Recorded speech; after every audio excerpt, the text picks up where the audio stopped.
Good morning, everyone.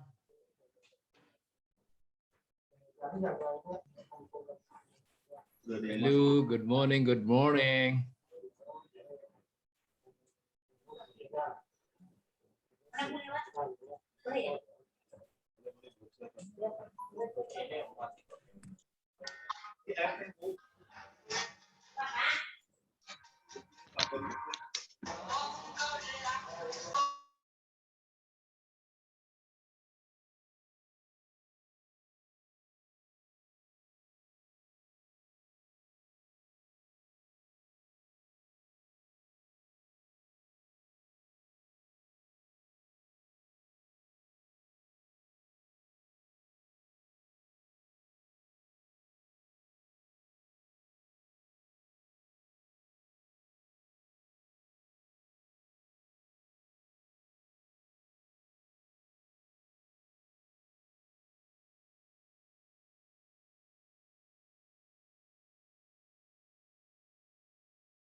Hai, Assalamualaikum, Mak Novi. Can you hear me? Yes, I can hear you, sir. That's great. Thank you very much. You're welcome. Have you got your breakfast this morning? Not yet. Not yet. Oh my God, it's early for you. Because we are in hurry to present our absence. Hi, brother Aziz. How's homework going on? I'm sorry, I didn't. Wow, why so sorry? Our Palu out. Apa sih? Baju adat apa sih? Do not Custom worry. traditional, ya? Just relax. I don't wearing my Oh, Palu traditional costume. Hi, Sumbar. Everybody, how you doing? Okay, just somebody left the Zoom. Okay, good morning, Katum. Hi, morning, everyone. It's lovely to Okay, be how are you here. today? I'm fine. I was good. Okay, I accompany with Agam. Hi, Mr. Agam. Salam, Great. Chairman. Okay, it's great you participate. At least you Yeah, learn something. we're ready. This Yeah, we're ready today. Say again. We're ready for that. That's great. Let's. Cannot wait any longer. Thank you. Okay, I would like to greet our counselor in Songkhla. Selamat pagi, Mangku. Hi, good morning. Seluruh tanah air. Hai, selamat pagi Bapak di Songkhla, Thailand. Dari fungsi ekonomi. Yes, sir. Nice to meet you, sir. In the Zoom. Hari Nasional Kemerdekaan RI ke-76. Ya, Merdeka. I think I have somebody from Suan Dusit University. Hello. Suan Dusit University. Everyone. Hi. My name is Mangku. Hi. Good morning, everyone from Bali. Yes. Good morning, Mangku. You look Good very. morning, good morning, my brother. You look very great. I know. Tuh, Bang, mặt You know, we wear our traditional uniform this morning, the whole of Indonesia. Okay, we are so Selamat happy. pagi, Ketum. Good morning. It's from Lombok. Aziz, you introduce yourself to Madam from, Suan Dusit University, from Thaksin University. Yeah, use your English, please.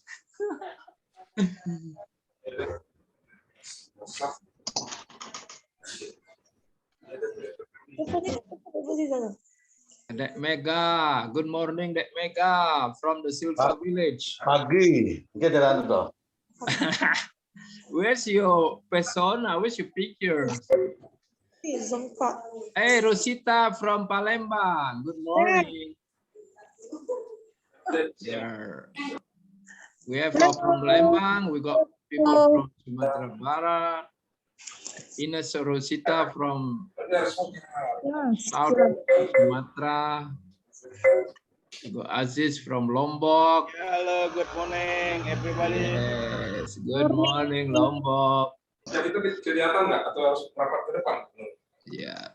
Standar Pak seperti Kemarin Pak Agus tampilannya menurut kalau pakai apa? Pakai kursi di depan kemarin. Jadi tulisan tapi tadi ditulis ini kelihatan. sekarang udah kelihatan Pak atau ininya ini lagi.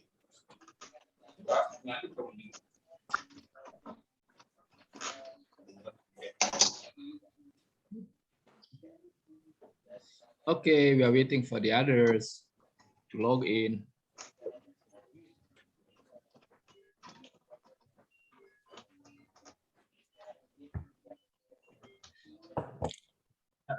Hey, madam, from Suan Dusit University, what is your short name? Oh, you can just call me as a Diam. Diam, right? Yes. Thank you, Diam.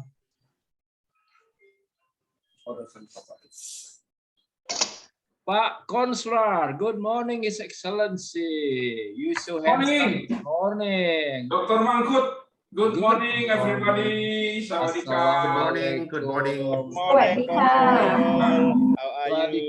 We got from Lombok. Yes, we got our colleague from Lombok, Mr. Consular from Sumatera Barat. Already. From Palu, we got Novi. Okay. We are waiting for the others.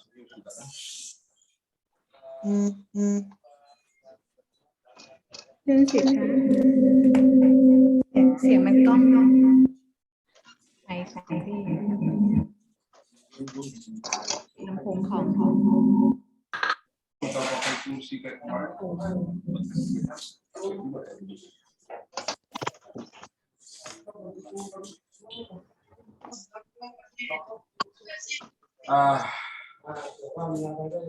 Dr. Mangkut, so how many of us join in this? Dr. Mangkut, how many? The last registration is 64, Mr. Consular. 64. Hi, Mr. Suwardi. Welcome. This is Suwardi from South Sulawesi, Mr. Consular. Congratulations for his Satya Lancana from the President of Indonesia Republic. Yeah, good morning, Master. Yes, say hello to Mr. From South Sulawesi. Yes. Yes, thank you. Thank you, thank you. Ask Yes. other friends join, please.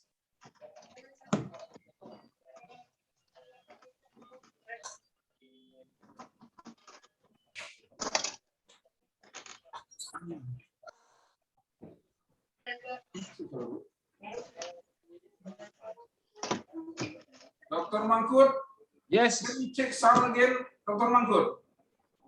yes, Mr. Consular. Yes, sir. The sound is too slow, yeah, I think. Can you check? Your voice is very nice. I can hear very clearly from Bali. Yeah, Oh, I think it's my. Okay. Yeah, your voice is wonderful.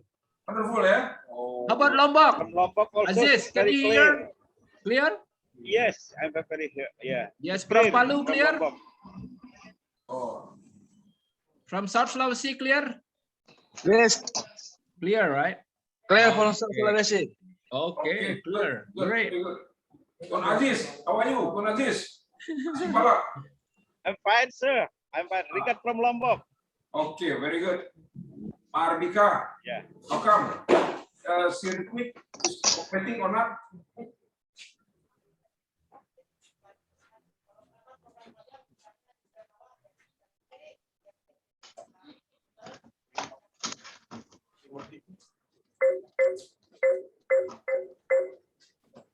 Check again.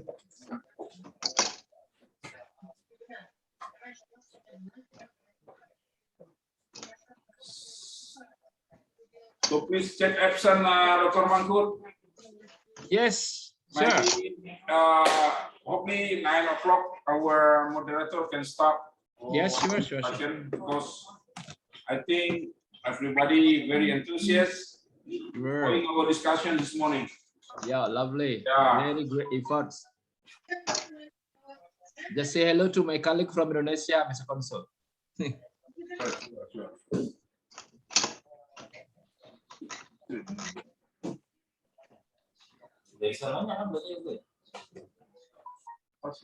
Fasilitator kita. Tiba-tiba harus masuk ke sini, nyebelin. Bilang izin sambil cuma dengerin doang sambil kerja. Jalan yuk. Okay, Madam Martini, don't worry. I miss you. I need you to give the session later. Iya, good morning. Hey, good morning. This is our hero, trash hero from Bandung. Yeah. Hi everyone. Yeah, good morning everybody. Yeah. Oh, we got someone from Ketaput. Hey, where are you, Mbak Martini? In Bandung? No, I'm in Subang now. Oh, I see. Yeah. So you got some project there, or you train some people there? Or? No, just stay for a while. Oh, I see. Yeah. Kalau lihat tampilan semua bisa dulu. Ya itu Pak konsular tadi itu Ibu Martini pejuang sampah itu. Sekarang dia di Subang. In our record here, 24 of us, Dr. Mangkut. Yeah. Yes, we are waiting for the others. Page for other. Tutamudo Subari, are you there? Subari mana dia? Hilang dia nih. Makan apa minum dia? Menghilang ya di kerjanya dia. Bang Aziz di Lombok. Telepon kawan-kawan. Bang Suwardi, ask your people join. Yes, Mister. Ya, ask people just calling down. Yeah, okay. Ya, Didi. Yes. Ini Wali Nagari. Where are you? Ya, Wali Negari ikut ya. Ini dia si Bari baru muncul ya. Penggerak Dewisnu di Pagani. Ya kan ini tuh akan perbaiki tanda daftar ya, mau masuk tanda daftar ya. Good morning, Mr. Konsulat. Jual pagaruyung dia, mau pagaruyung dia jual. Morning, Bang Mudo.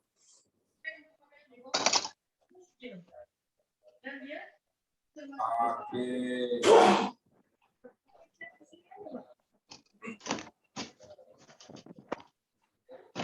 Don't forget to fill in your absent attendance list, yeah? And put your name correctly. Okay.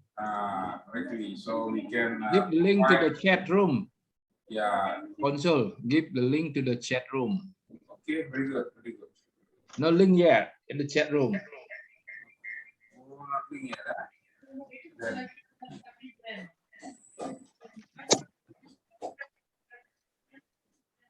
Aceh, any from Aceh, Pak Dr. Mahfud? Actually, they register. Hope I will call. Good morning, madam. Enggak, Songkhla, Thailand. Assalamualaikum, selamat pagi semua. Nunukan hadir Pak Ketua. Dari mana, bro? Nunukan Pak Ketum. Oh, Nunukan. Pak Konselor, Nunukan. Oh, Nunukan. Yes. Kilometers. Okay. Iji, how are you? Siapa Pak Riu? Salam sejahtera. Assalamualaikum, selamat pagi. Who is this? Oh, Dewi. Dewi Rahman, Sulawesi Tenggara hadir. Okay, Pak Bojo. Konsul. Dewi, welcome Dewi. Sulawesi Tenggara. Desa Bajo. Yeah. So we use English, so our moderator and also our Dr. Dennis can follow our chat this morning, brother. Good morning. Good morning. Our research person also here already. Pampang from Tin. Jonsi from Songkhla, Pak Sweet. Where's your friend from Songkhla?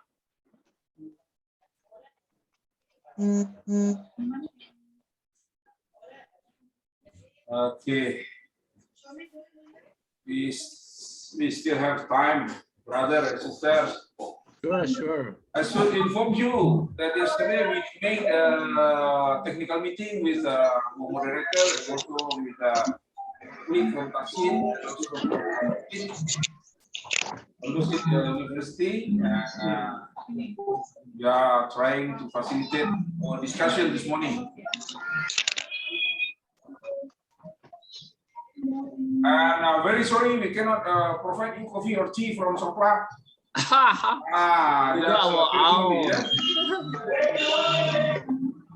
Hey, Ibu Femi, how are you doing?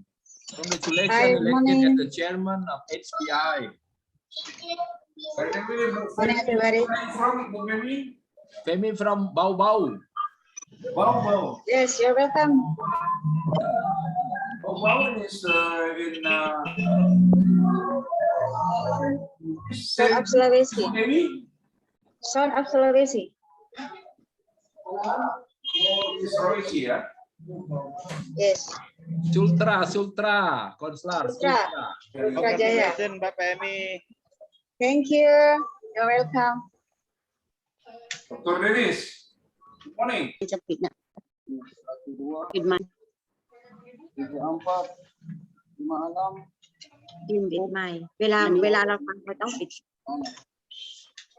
Where's Aiden from Selayar? Pak Konsul, we have someone from Selayar. Hope you've been there. Very interesting. Selayar, where's Selayar? Aiden, where are you? Selayar, South Sulawesi, Mister. Oh, sorry. Yeah, Selayar. I know. Sulawesi, Pangke, Baru, Selayar, Maros. Oh.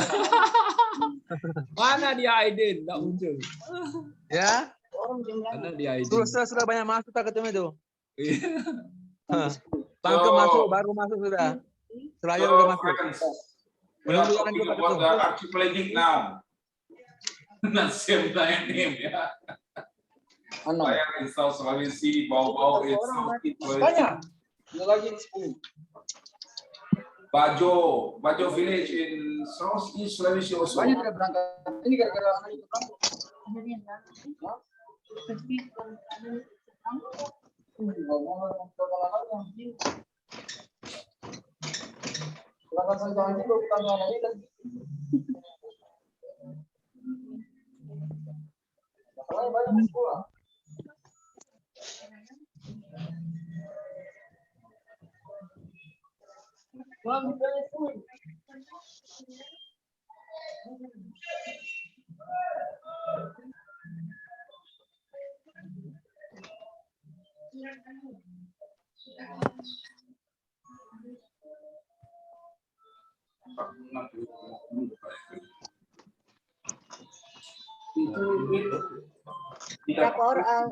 Berapa kartu keluarga ini? 1, 2, 3, 4. 5 kartu keluarga nih. Bang, yang dipilih tadi nih, yang ada orangnya sekarang. Belum lagi ini. Dan berangkat ke Garana itu sekarang.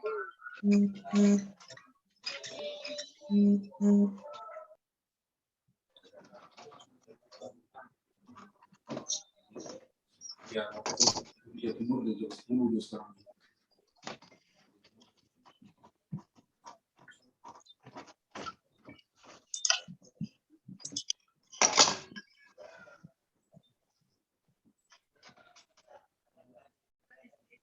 Oke.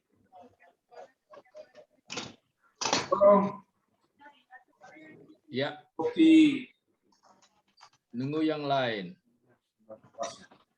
While waiting our colleague from Songkhla, ya, I didn't see some of our friend here.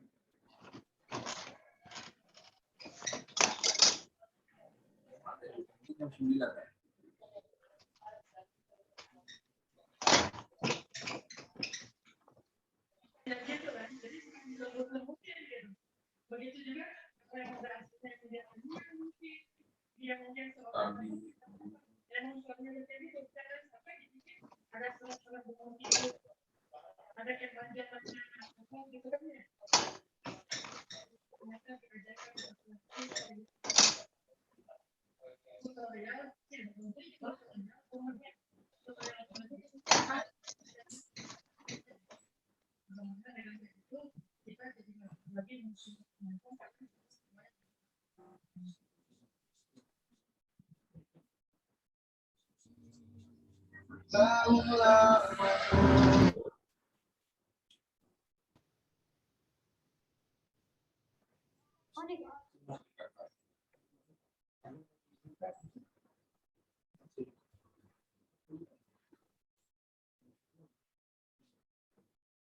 Ini apa ini tulisannya, ya, ada bahasa Thailand. Itu teman dari si Babel, Agus. Dari Bangka Belitung, Pak Konsul. Oh ya. Salam kenal Pak, dari Bangka Belitung. Bangka Belitung. Brother Agus. Nice to meet you, Ya, brother. Pak. Baik Pak, baik.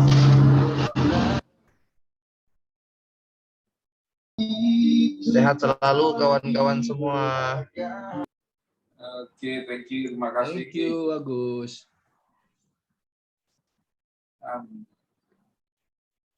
Oke, juga ada ya, sudah masuk ya.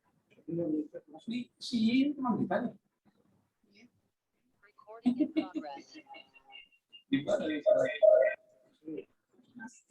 Masri, I saw you here. Masri, where are you now? Is that Masri? Yi Masri?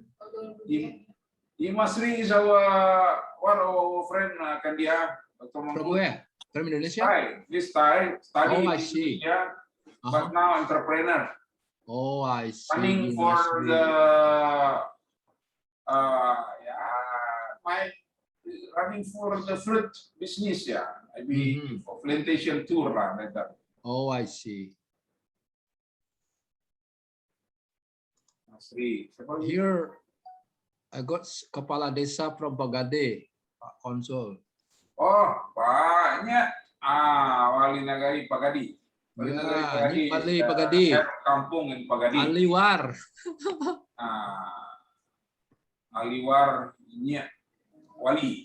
Yes. So enjoy meeting nya. So using English, somebody will translate you. Yeah, Okay. I got my colleague Ofat from Banten. Who? Ofat from Banten, from Badak Berculas 1. Oh, Rino. Ofat, where are you, Ofat? I saw you list here. Yes, good morning, sir. Ini dia Rino-nya baru muncul ya. Good morning, everyone. Ofat, your area is very popular now since President wearing in Parliament. Yeah, Badui. The same head. Pardon? Your head, yeah, ikat. No, this is not original from Banten province. This is from Badui. no, from Nusa Tenggara Barat. But Come on. I thought you're wearing a Badui hat. Very popular now. Very viral. Anyway. we proud of. Yes. We should invite our resource person from Thailand to visit Badui later. Dr. Dennis and also Madam Moderator, Ms. Moderator is Badui is very popular. We can find in the guidebook in Europe. Yeah, it is very unique. Very unique. Yeah. So, but Ofat now wearing a Badui dress, but hat from Nusa Tenggara, Yeah. We got Bu Lenita. Hello, Bu Lenita. How are you doing?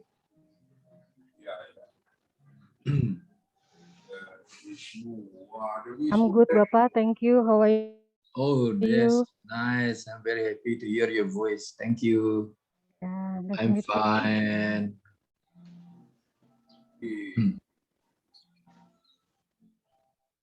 Good, very good. Babel already there. Who is this? Dewisnu Suan. Say hello, brother. Yeah. Dewisnu Suan is just upgrading. Yeah. Hello. Sapur sana tuh, sana. Sapur.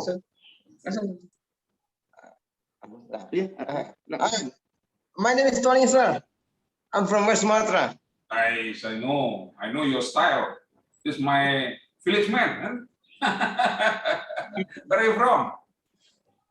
Pardon me? Where are you from? Persis. Oh, pesisir selatan.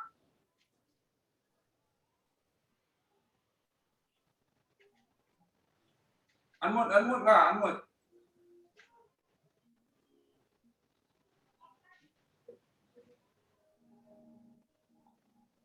Pak Wali, coming already. Oh, good morning, Madam Jidapa, Dr. Jidapa. Tadi kah?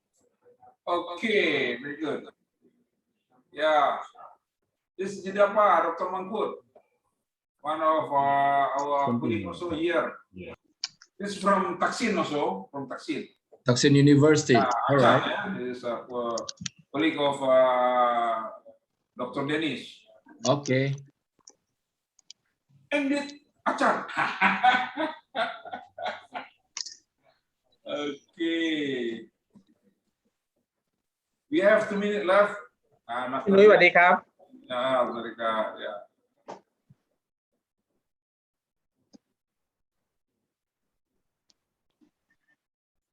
2 minutes left, Dr. Mangkut. Yeah, we'll start in 2 minutes. 2 minutes, yeah. สวัสดีครับ So please provide water surrounding you. Coffee not coming yet. Oh, sorry. Oh, welcome. I saw from Satun already, from Lipe, from where? From Phuket, terus Pak Suit. Yes, สวัสดีครับ Yes, selamat pagi. Yes, good morning. I am Jalat from Satun, Satun town. Yes. Oh. Okay, Sawadikap. สวัสดีครับ สวัสดีครับ Thank you. Nice to meet you, sir. Yopak, very famous, Dr. Mangkut. Oh, I see. That's great.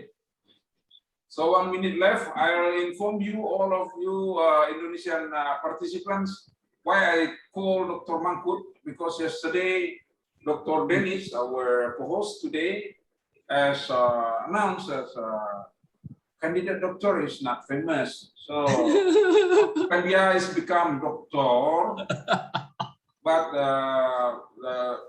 not Mangkut. Dr. Mangkut. Welcome, Dr. Mangkut. Yeah, my pleasure. Okay, 9 o'clock. We give a microphone to the moderator to start. Dr. Denis, how do you think? Please. Okay, we will start now. So, good morning, everyone.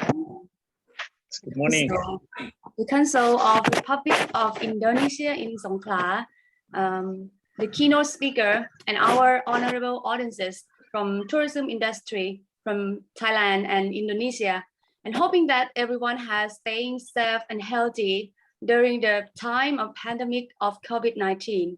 So first of all, I'd like to extend our warmest to all of you at the opening ceremony and officially welcome all of you to the Economic Diplomacy Webinar in the occasions of the commemoration of the 76th anniversary of the Independence Day of the Republic of Indonesia. So I'm Hasamon Pengman, a lecturer in the Faculty of Economics and Business Administration, Thaksin University.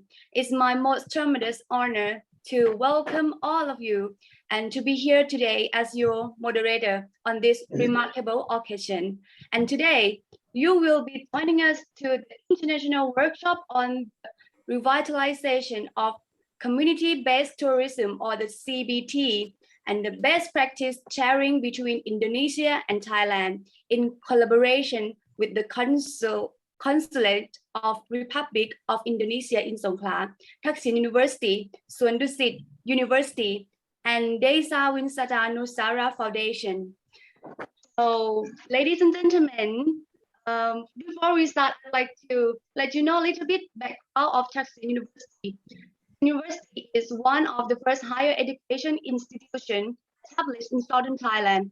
We have produced highly qualified graduates and postgraduates to serve the development of communities, society, and country for over 50 years under the educational philosophy of intelligence and ethics guide development.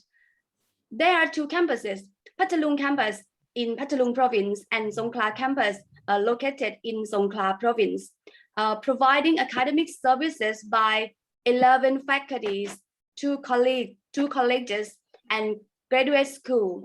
So, well, my faculty of Economic and Business Administration has continually developed two graduate degrees, including Doctor of Business Administration program in Business Management, and also Master of Business Administration, and also 5 undergraduate degrees will operate with the Bachelor of Economic, Bachelor of Accounting, and Bachelor of Business Administration program in Marketing, Entrepreneurship, Modern Trade, and Service Innovation. So if you guys are interested in studying in my faculty, I'm really welcome all of you. Okay, and hopefully we would have chance to welcome all of you here at our site. So ladies and gentlemen, today is such a huge day, and before we start the program, we are proud to present the traditional musical performance played by Magellan music instrument. So the show will be performed by Thaksin Overture Brand from Faculty of Fine Arts, Thaksin University.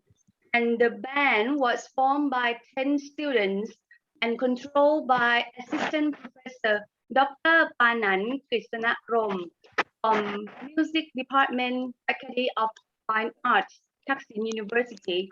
And the performance contains 3 songs, beginning with the opening songs, and then they'll be playing Ketawang Puspawana music. The Puspawana is Javanese, means kind of flowers, and this song is said to evoke a mood of ripeness of fulfillment. And then there'll be a performing Overture Jawa, and the Overture Jawa objectives are my Thai song with a Javanese accent, a gamelan instrument, and playing with a gamelan music technique, which convey emotion, abundance, entertainment, and celebration. And now, I think our performance ready to show you this extraordinary music. หน้าปกมีเสียงมีอะไรต้องตัดช็อตมันเราจำไม่ได้เลยนะ Can everyone please enjoy? นั่นเลยว่าผมไม่รู้ว่าทำเป็นใครแต่ว่าถ้าสมมติว่าท้ายมาเป็นท้ายคลิปลำบากอยู่ไปเนี่ย ทีนี้ถ้าว่า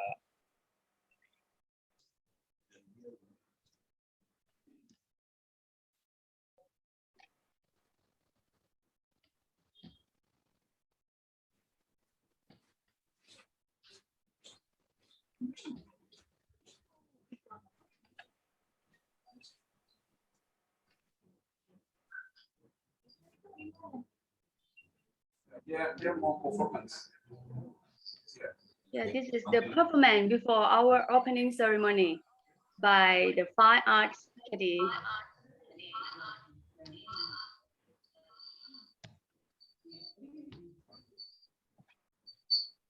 So let's get them ready to show the performance.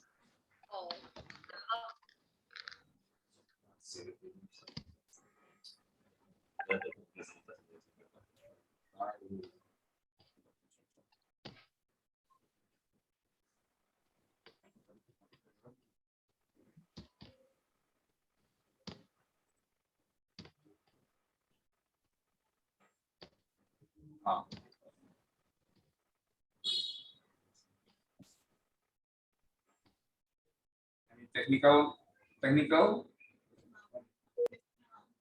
Oh.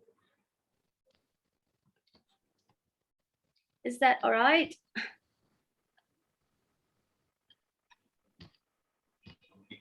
Yes, I am all right. Yes, I am all right. Yeah.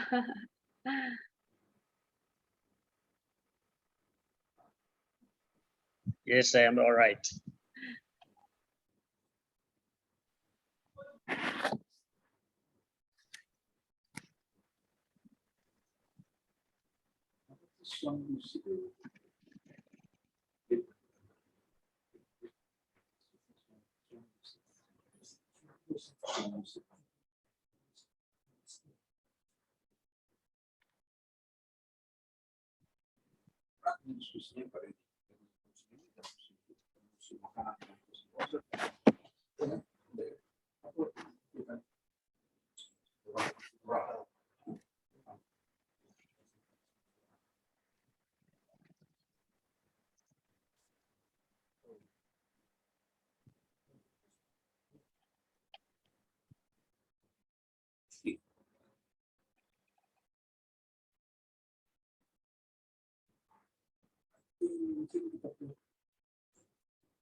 May I suggest while waiting for the technical arrangement, can we proceed with the second agenda, and then we can back to the performance again. Yeah, okay. So maybe they are still preparing and some technical problem. Now let's move on to our ceremony. Okay.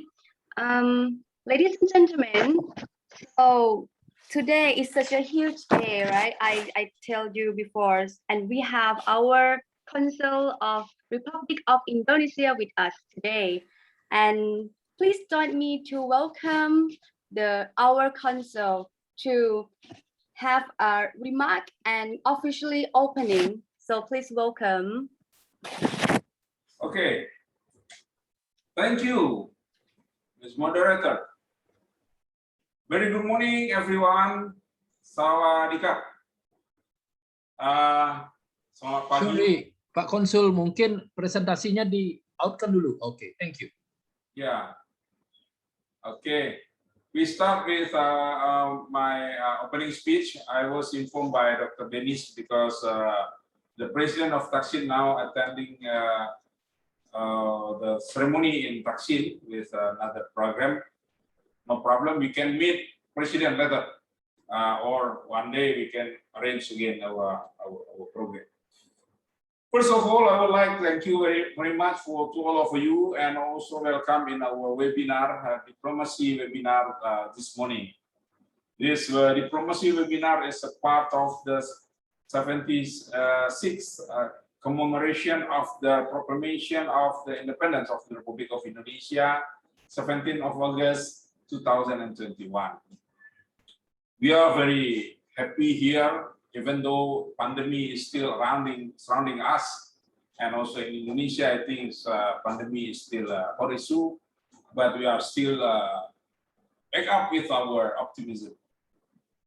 Ladies and gentlemen, I thank you very much also to the Thaksin University, representing by Dr. Denis, who arranged this meeting together with us, and also our esteemed resource persons from Suan Dusit University in Lampang. This is one of university in North Thailand, ladies and gentlemen, in near to Chiang Mai. In Thailand, the big province in the southern, but in the north, small province, but many provinces there. Thailand has 77 provinces. And also, welcome to our Achan from Thaksin, in Patalung campus, yeah, Kegiatan, and also, of course, our charming moderator, Someone Pengman, we just start our discussion today, and also our close friend, our best friend in industry, in our relation, social communication with people here, Dr. Gidapa Subanarup, and also just coming, Shirin, yeah, it is practicing for tourism and also for the many ideas. Yeah, this is our friend here, and of course, this is our friend from Thailand. They will sharing with us, and of course, Dr. Mangkukadia, yeah, the chairman of the foundation, Dewisnu Foundation, and all of the representative of the Dewisnu from Sabang sampai Merauke, yeah, in Nusantara. Some of you, I know you very well, and also our colleague from Thailand, yeah, from Satun, from also Masri, and also some of them, I know them very well. They are practices in tourism here. Welcome all of you, and I'm very happy also as the host this morning. I will share our facilitate the communication among you, ladies and gentlemen. And we here, of course, in this condition, we are ready to support both the need of the CBTs in Indonesia and what can we follow up our cooperation later with the CBTs in Thailand. CBTs here is community-based tourism. And in Thailand, as far as I know, the tourism is one of the backbone of economy here, and the big contribution for the state economy is from tourism. Now we know, since today is 511 days of the pandemic in Thailand, since 26th of March 2020. The condition in Thailand, and with us, the pandemic, still we still fight this condition, trying to control them. But of course, need cooperation among the people, society, all of the country. Thailand has started with the tourism, ladies and gentlemen, Indonesian friends. Since 1st of July, they are starting in Phuket, following with the scheme of Phuket Sandbox, and then following with the scheme of Cross Island program.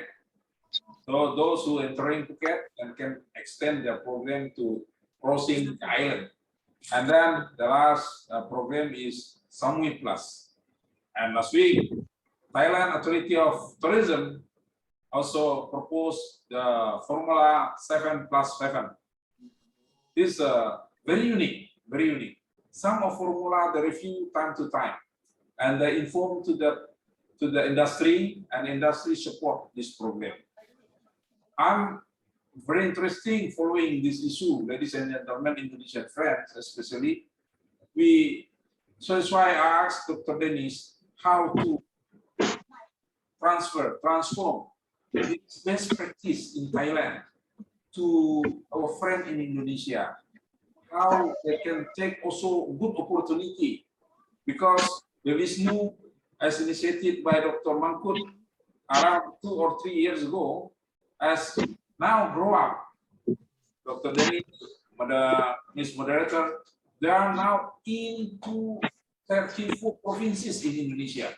We have 34 provinces, and yesterday Dr. Mangkut said that almost 400 or 500 district and municipality, half of them are member of the Desa, Wisata, Nusantara. This is a big networking. So I'm, as a consul here, thinking that the big networking, we should connect with the Thailand partner. Yes, now we cannot do that because of the pandemic, but technology has helped us. So while waiting, while preparation, I was informed by Dr. Mangkut that Indonesian industry from in northern of Kalimantan, also to Nusa Tenggara. We saw Dr. Aziz here, and also West Sumatra, in Aceh, and many places in Java. Maybe they are make some innovation, and I think when we can give them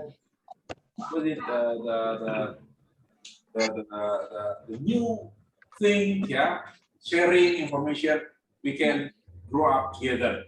So I think I also welcome to here our friend coming already. Aida is one of the travel practice, yeah. And, I hope Dr. Dennis and Ms. Moderator, Dr. Mangkut, we can discuss later after this. I don't want to make my speech long. I believe everyone ready to share one and each other. I believe, yeah, our Ms. Moderator will arrange this nicely. Now, I introduce you my colleague here, my economic officer, Dr. Riyadi, also joined with us, and Sweet, yeah, I think some of you know him. Just now is my consular officer. We are ready to facilitate. Thank you very much. Bismillahirrahmanirrahim. I declare this webinar open. We give applause for us. Okay. Thank you very much for your meaningful statement. And today is our significant honor to continue keeping our strong international collaboration together for further tourism or society issues that would be benefit for all of us. So now can we step back to have a look for our performance from Faculty of Fine Arts, okay? And I think they are ready to show us. So please enjoy, everyone.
Enggak.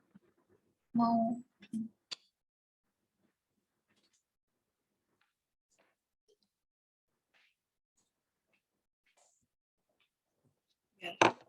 Sudah jelas. Ini kecil berat benar.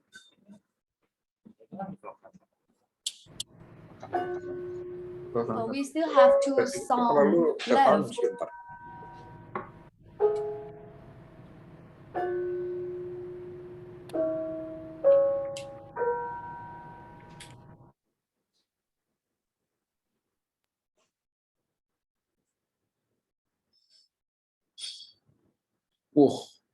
Si Opat udah pakai ganti topi dia.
What's going on? What's wrong?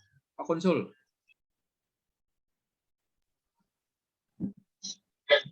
I think maybe we have some problem about the technical term, technical techniques. So it is maybe better to have a listen to this music after maybe next session about after we discuss some topic, and then we can have a look. Okay, so continue our discussion first. Yeah, continue our discussion. Let's continue our discussion. Okay, so everyone, I can say that this upcoming session is more exciting because we have our special keynote speaker that maybe some of you have known each other already. But today, I would like to introduce all of them.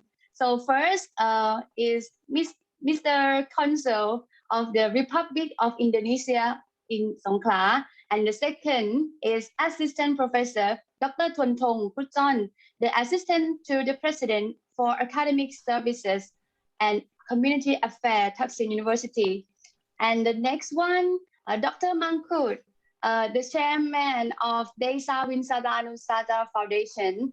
And next, Dr. Pithayathorn Keokhong, a lecturer in Department of Western Languages, Faculty of Humanities and Social Science at Thaksin University. And the last one is our beautiful lady, Miss Sawathan Samanit, the head of Airline Business Program, Suan Dusit University, Lampang Center. So ladies and gentlemen, please kindly send our best regards to them. And before we are moving to discussion session, let's take a few minutes to brief about the topic today. And as you guys know, the topic today is about community-based tourism, which is very famous, and it is really important to increase the economics of each countries, especially in our ASEAN region, because it can, bring out more economics development and to give more quality of life for the villager in each communities. And that's why it brings us to such this occasion. And honorable guests, the next session will be divided into 4 parts. At the first part, you will be watching our keynote speaker discussing about the policy and support of the CBT, which will be conducted by our consul and assistant professor, Dr. Thuntong Putton, which would take about around 20 minutes. And then we move closer to the practical implementation associated with example of the sites, tourist attractions, and engagement of the CBT, which will be discussed by our tourism expertise, Dr. Mangkut, Dr. Pithayathorn, and Dr. Sawathan. And this section will be taken around 20 minutes per person. I'm sorry for the participant. Could you please switch off or set your mute? Okay, thank you. So, and then the last issue related to the challenges, sustainability, and future development of the CBT. And also will be shared by our 3 experts. After that, we will be the session of Q&A and end by concluding remark. And the program is expected to finish at 12 p.m. So, ladies and gentlemen, this forum is for all of you. So your questions are welcome in the chat box in the Zoom platform. And for the participants, you will be issued the e-certificate, and it will be sent via your email after the end of the webinar. And ladies and gentlemen, tourism now, okay, we should start discussion session by the way. And I think our audiences cannot wait to hear our speaker discussing about these issues. So may I check, are you guys ready for the discussion part? Can you react something to me to show that you are ready? Yes, okay. we are ready. Thank you. So let's move on.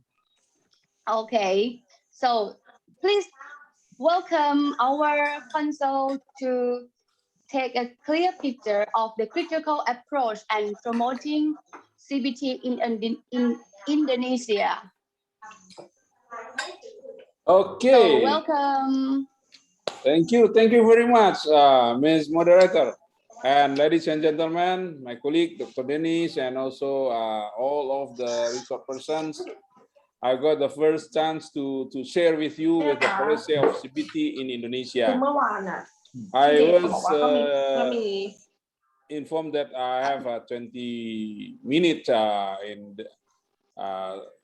delivery my presentation, but I will use only less than 10 minutes, maybe 5 or 7, because I will give time budgeting to all of our esteemed research persons. They are very expert on this. I'm only from the perspective of government. Ladies and gentlemen, I'm Fahri Sulaiman, Konsul Jai of the Republic of Indonesia in Songkhla, Konsul Republik Indonesia di Songkhla. I'm here is almost 3 years, and I'm very happy posting in Thailand, Songkhla, because I met with best friend here. They share and teach me, share with me, and invite me to know the issue of CBT. Frankly speaking, ladies and gentlemen, I learned CBT in Songkhla, in southern Thailand. I should say that I thank you very much to Thailand, and I think this information, when I share with my best friend, Dr. Mangkut, this is my old friend, you know, I know him since 1992. He told me that we have also CBT, Mr. Konsul. And then we discuss time to time, and Dr. Mangkut also with a friend set up the Desa Wisata Nusantara. Now, later, Dr. Mangkut will tell you what the Desa Wisata Nusantara is. And suddenly, what happened? Dr. Dennis, and also research persons, and Madam Moderator, I got a big number of friends, you know, from all of Indonesia and also from Thailand. I met, I saw here Aida, I saw Jidapa, Shirin, invite me to know CBTs in detail in Thailand. Why so? This we have also, and then I share with Dr. Mangkut. Ladies and gentlemen, the policy of the CBT in Indonesia is actually during this bad condition, the pandemic. Before we start already. I'm not in the capacity in tell you for the statistic, the progress time to time, because Dr. Mangkut is more expert than me. And what I should say that the government support this CBT's program. At least, correct me if I'm wrong, Dr. Mangkut, later, that there are 2 ministries now, I think 3 ministries. Number one is Ministry of Tourism and creative and tourism in Indonesia. They are using one of the Directorate General their promotion. And number 2 is Ministry of we call Desa Tertinggal, because CBT is developed in Desa. Number 3 is Ministry of Home Affairs, of course, because they involve also the leader of Kampung, like one of the participants here is Wali Nagari Pagadi. Wali Nagari Pagadi is a member of Datuk Subari, Sultan Subari, my friend from West Sumatra, and some of the practitioners there are leader of Kampung. So Ministry of Home Affairs also take part in this issue, and the last, of course, the Ministry of Foreign Affairs, the ministry where I work for. And these ministries, they are under because the different issue, ladies and gentlemen, Home Affairs and Foreign Affairs, more politics, this issue more economic. So they are discussed in coordinating ministry in capital level. So I'm not talking about that one. I give you conclusion, but the government of Indonesia support these CBTs very well. And when I saw how CBTs in Thailand, how the government in Thailand support that one, and I share with my dear friend in the Desa Wisata. I share, Thailand do like this, can we do like that? Because it is, if we make it together, it's much better for us to facilitate, to serve our guests. Yes, ladies and gentlemen, now pandemic, we cannot do more than before, because my country also now we are not receive foreigners for this time being because the pandemic is very, very serious there. And Thailand also very limited, only open in Phuket, you know, and very limited and very strict some regulation. And but okay, fine. Pandemic is another issue. We are not talking about pandemic. We are talking about how to keep our spirit to build, to set up our CBTs. So my friend here, Desa Wisata Nusantara, they are very enthusiastic. When I contact them individually, they said we need we need information, we need sharing information, capacity building. So that's why when I talk to my staff here, how to help my colleague in Indonesia to make their CBTs good performance. Luckily, ladies and gentlemen, my friend here very kindly to share their knowledge. So Thaksin University say that we are ready to support you, Mr. Konsun. So that's why we have meeting today. Again, and then secondly, for the local government, ladies and gentlemen, maybe my friend from provinces can share also with us. Just now, last month, I think, Dr. Mangkut and Dr. Subari Sultan Mudo has make a collaboration, good collaboration with one of the municipality in West Sumatra. They can share. And what happened after that from the communication and group, yeah, ladies and gentlemen, some of the region mayor, very interesting to follow that way, because number one, it's not too expensive, doing nicely, enjoying, and involving your people. So very concrete, very concrete.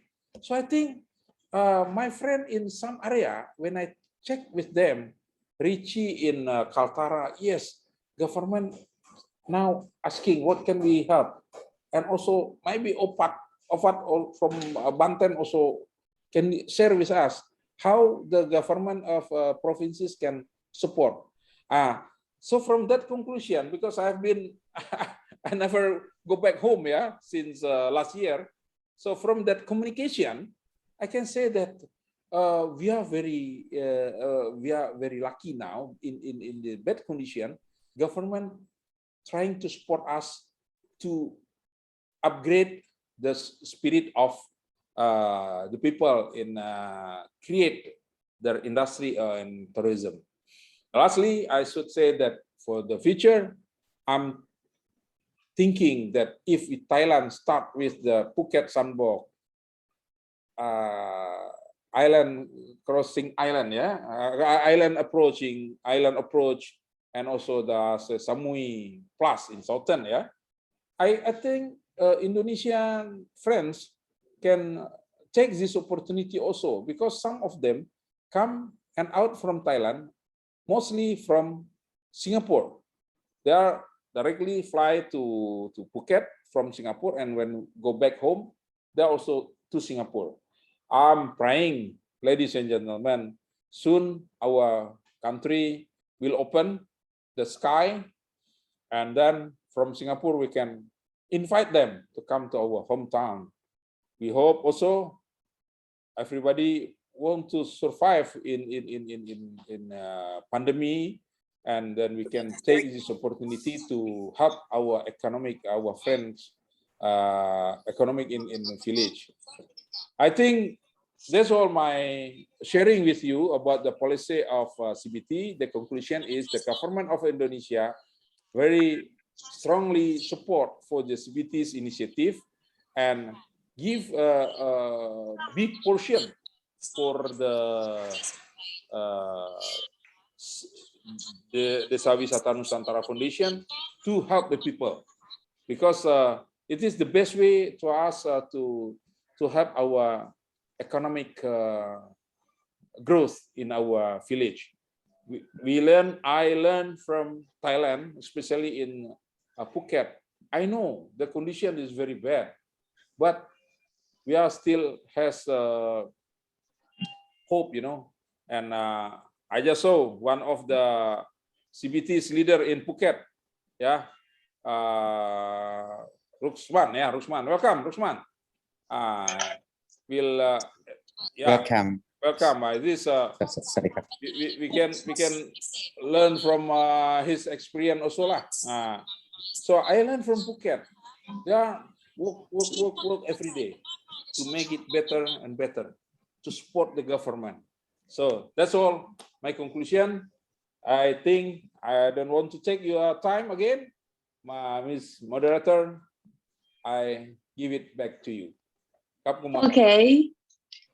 Thank you, Mr. Consul, to share the perspective in terms of the policy and support of the CBT in Indonesia. But actually, in Indonesia has many villages that can develop to be the strong tourism as a community based, as in Thailand, Phuket Sandbox. In Indonesia also has Bali, which is one of the most famous islands of the tourism. Every people around the world wants to go there, and also me, you know. Okay, now thank you, Mr. Consul. And now let's move to hear the view of the CBT support in Thailand. And can I see that our keynote speaker is ready to exchange the idea with us? And so may I invite Assistant Professor Dr. Thuan Thong to join us to chat in this topic. Please welcome. Sawadee-krap. Good morning, ladies and gentlemen. First of all, I would like to say a grateful event for the Republic of Indonesia in Songkhla and celebrate 76th anniversaries of Independence Days of the Republic of Indonesia. So today I would like to share with you about the good topic. I thought that because of the policy and the plan for CBT, it's quite famous in Thailand also, and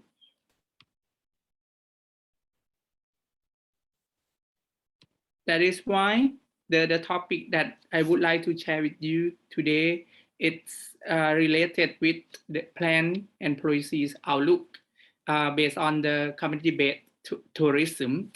So I would like to give a brief about the information about Thai information, especially Thai marketing approach in the industry.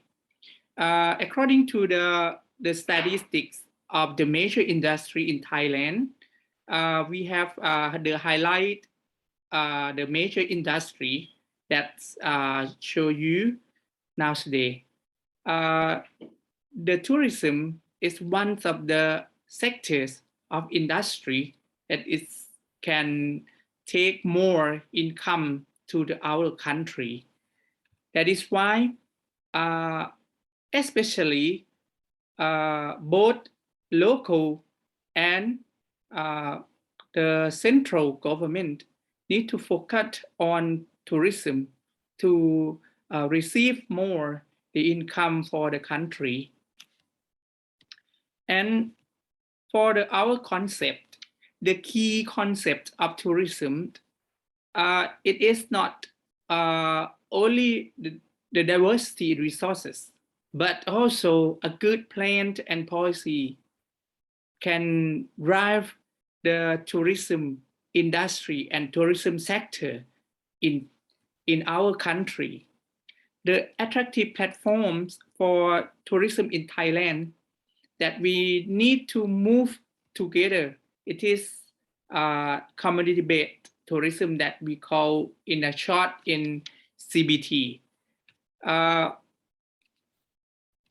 This is one of our practice or good practice for the communities and for tourism sector. In our meaning that the tourism for community-based, It is a tourism which local residents, often rural, poor, and economically marginalized, invite tourists to visit their community with the provisions of overnight accommodation. This is a short definitions of our community-based tourism, or CBT, in our focus. So I need to give a brief of plan and policy linked to RIVE CBT in Thailand. We have a plan, and also we have policy. We have, especially the plan, we have the 4 level or 4 stages of plan. We have the big one of the plan is National Strategic Plan. We plan around 20 years for our country, and we also have a long plan like the 12th National Economics and Social Development Plan. This year is the end of the 12th plan, and we need to renew and 13. And we have a provincial strategic plan and also local strategic plan. Not only the plan, but we have to move together with the policy. Royal Thai government must be follow the plans, especially national plans and national economic and social development plan. For the province policy, must be follow the provincial strategic plans, and also the local policy must be follow the local strategic plan. That is why in Thailand we link it together in each level and integrated together in each level also. This is our picture that we can success for driving CBT in our country. For example, one of the plans that very important since in the past until now, it is the National Economics and Social Development Plan. Now it's chapter of 12. So we need to focus on the community-based tourism. We write it or we push it in the plan. Especially, we need to promoting and developing community-based in each province, such as we need to focus on Chumphon province in southern of Thailand, Surat Thani, Pathalung, Ranong, Trang, and Suan. This group of the province, we need to focus and move it up to be the community-based tourism with the highlight agenda. What is it? It is supporting the development of diverse community attraction. We need to encouraging local community to take action in community tourism management and strengthening the network of CBT in association with the large tourism service provider in order to create jobs and distribute income toward local community. This is the highlight of CBT in our plan that need to implement both in national, provincial, and also local level. We have to move up together in each level in our country. And nowadays, we try to create CBT in the new perception we call OTOP innovation and local way of life. We need to mix together between local way of life and OTOP product. That is why now we try to move it up to be like innovation or innovative platform for CBT in our country. We need to we need the people in the community try to manage the tourists by themselves.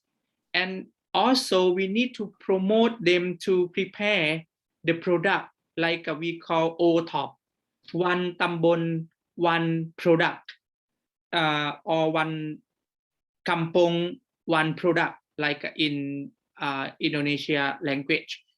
So we need to provide the product by handmade, by local wisdom, by high value for the tourists.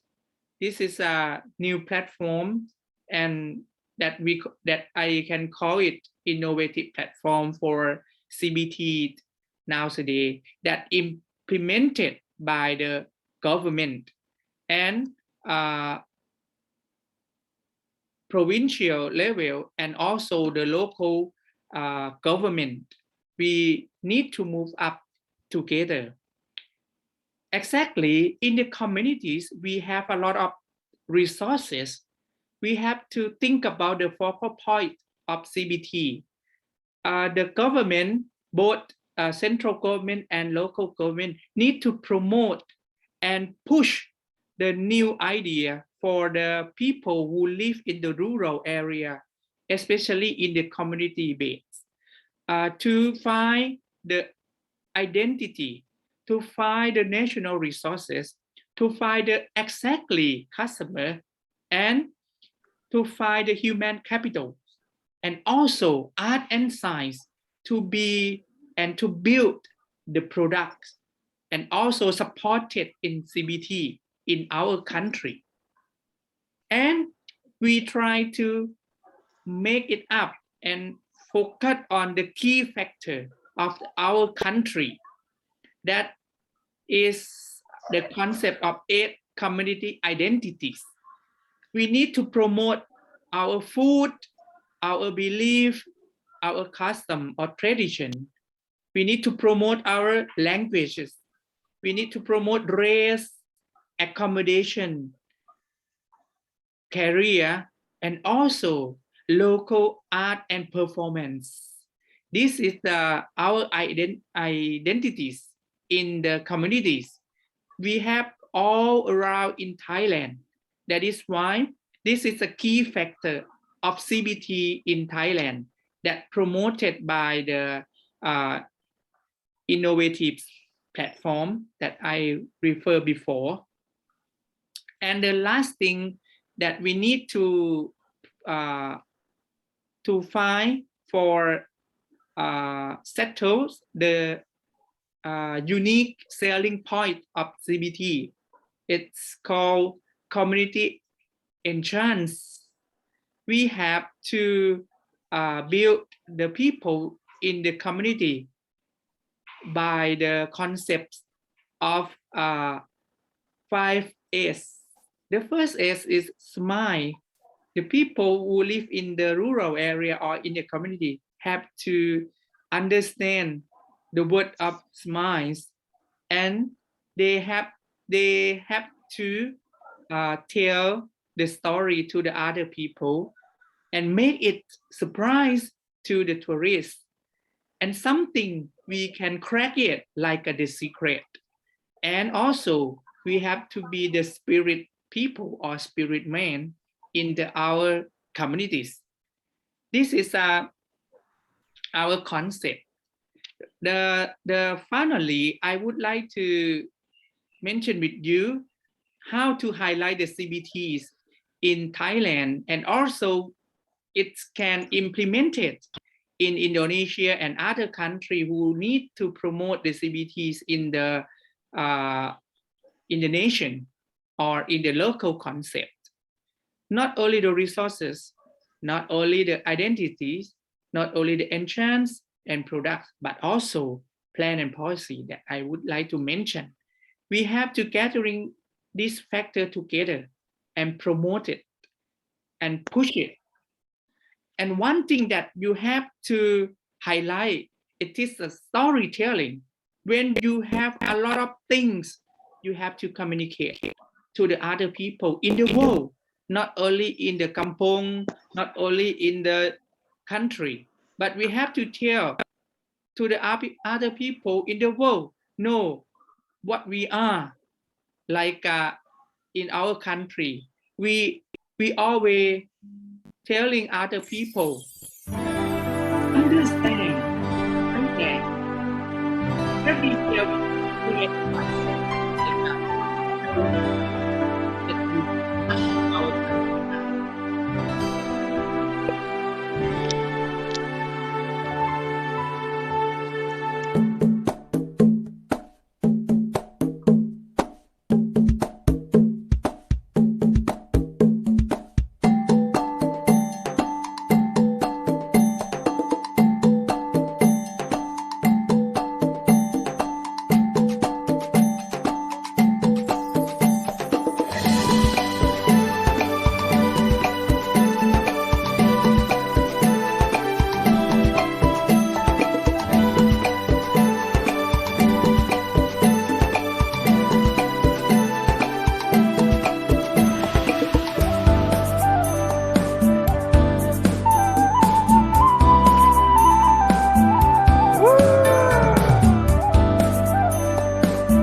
Okay, thank you very much.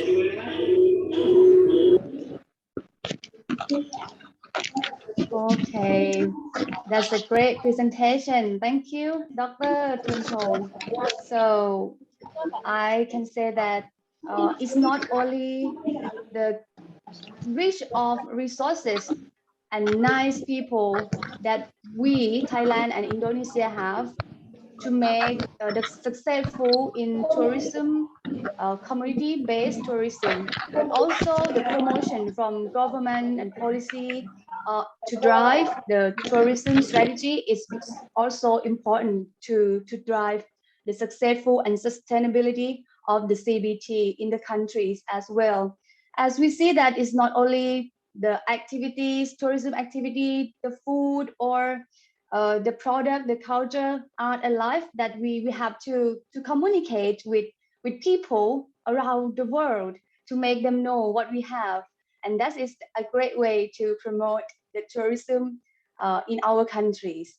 So thank you very much, Dr. Thun. So lovely participants, after we see a clear direction to promote the CBT of both countries. Now let's discuss more about the current situation and CBT development approach in both countries. And first, may I start from Dr. Mangkut, the chairman of Desa Wisata Foundation, and he has been experiencing with the heritage tourism for many years, especially tourism in Bali, one of the most famous tourist attraction of the world. And today he is delighted to share his CBT project with us. And I'm sure you will be motivated to travel to Bali after listening to him. Ladies and gentlemen, please welcome Dr. Mangkut. All right. Swadikap. Thank you very much, Ms. Hazamon. Could I have a share screen, please? I need share screen. So I could do my presentation. Pak Sweet, probably di konsulat bisa di share screen.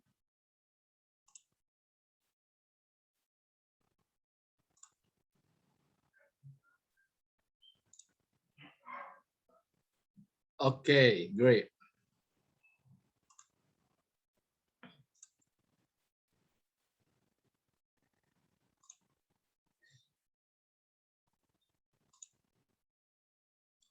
Okay, good morning, everyone. My name is Mangkut Kania. I'm the chairman of National Board for Desa Wisata Nusantara. We call it Dewisnu Foundation. Desa means the village. Nusantara is like Indonesia.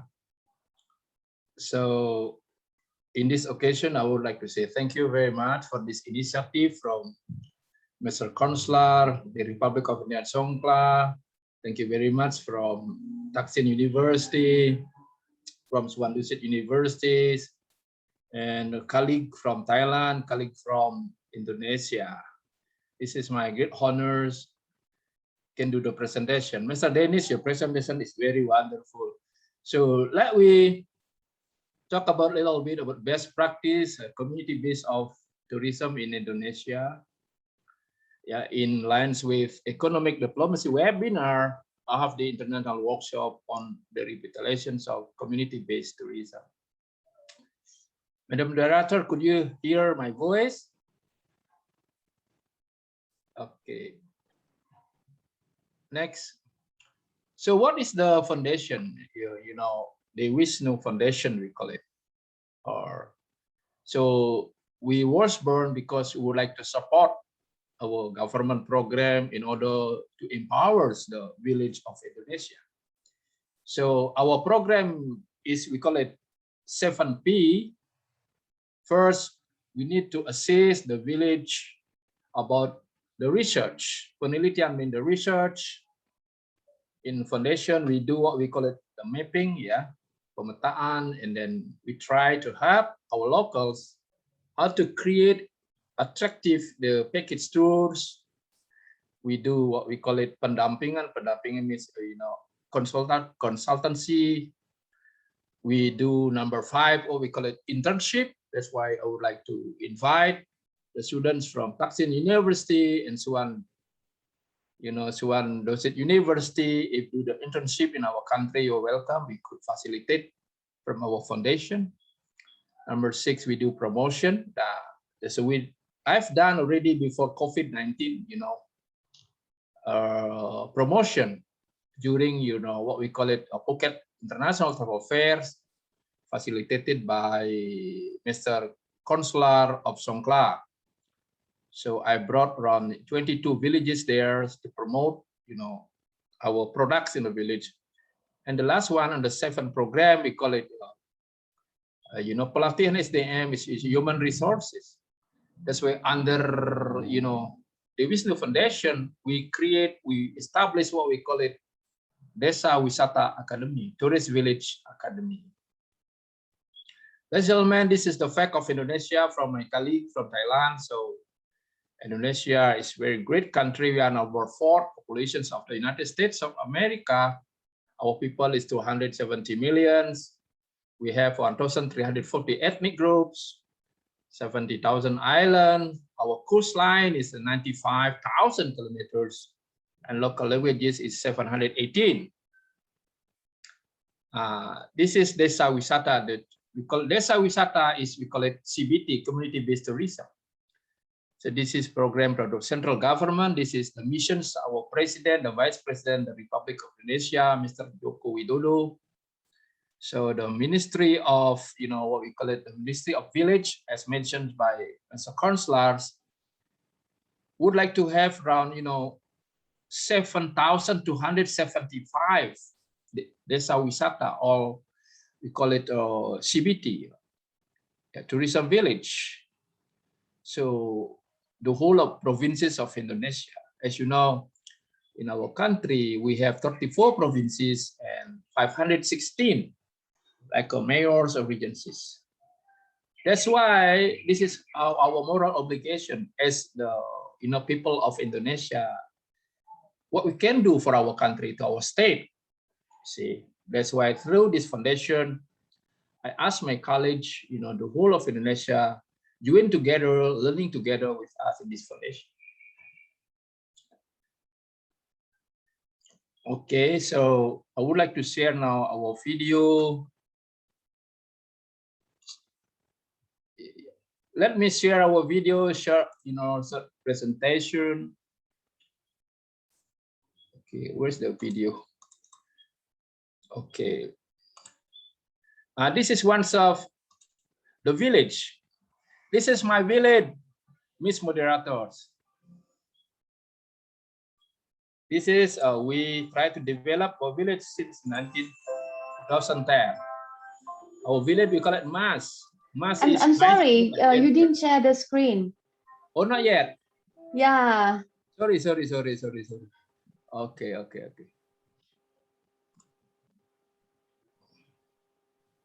Sorry, one participant. That's all right. Okay. It's coming already. Okay. All right. Now I can share. Sorry. Yeah, please enjoy. This is our village where I live, central wood carving. Can you see it, madam? Yes, of course. Reason why you visit our village. Maestro Adventure Special Interest. This is the ancient temple, around 300 years already. This kinds of heritage. This is for Hindu temple. This is the logo of our village. We still have rice field.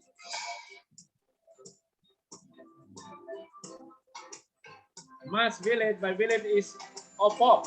One village, one product, central wood carving in Bali.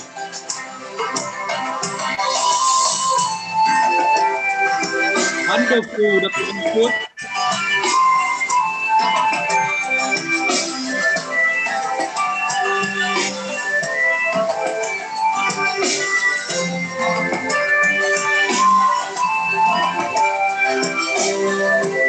Matchmakers. Wonderful.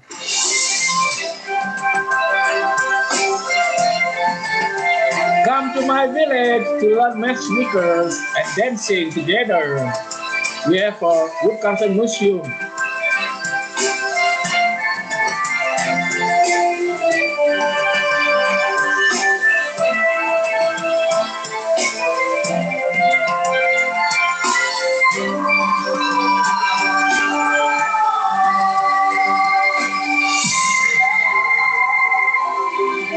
This is our homestay in our local house.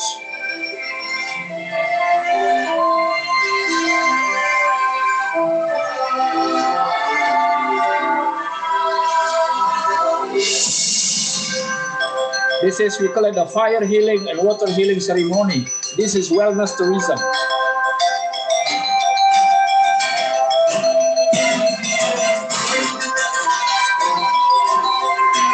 It's dancing around 300 years already. This is my kampung, our homestay in the village. This is me with the students from United States of America.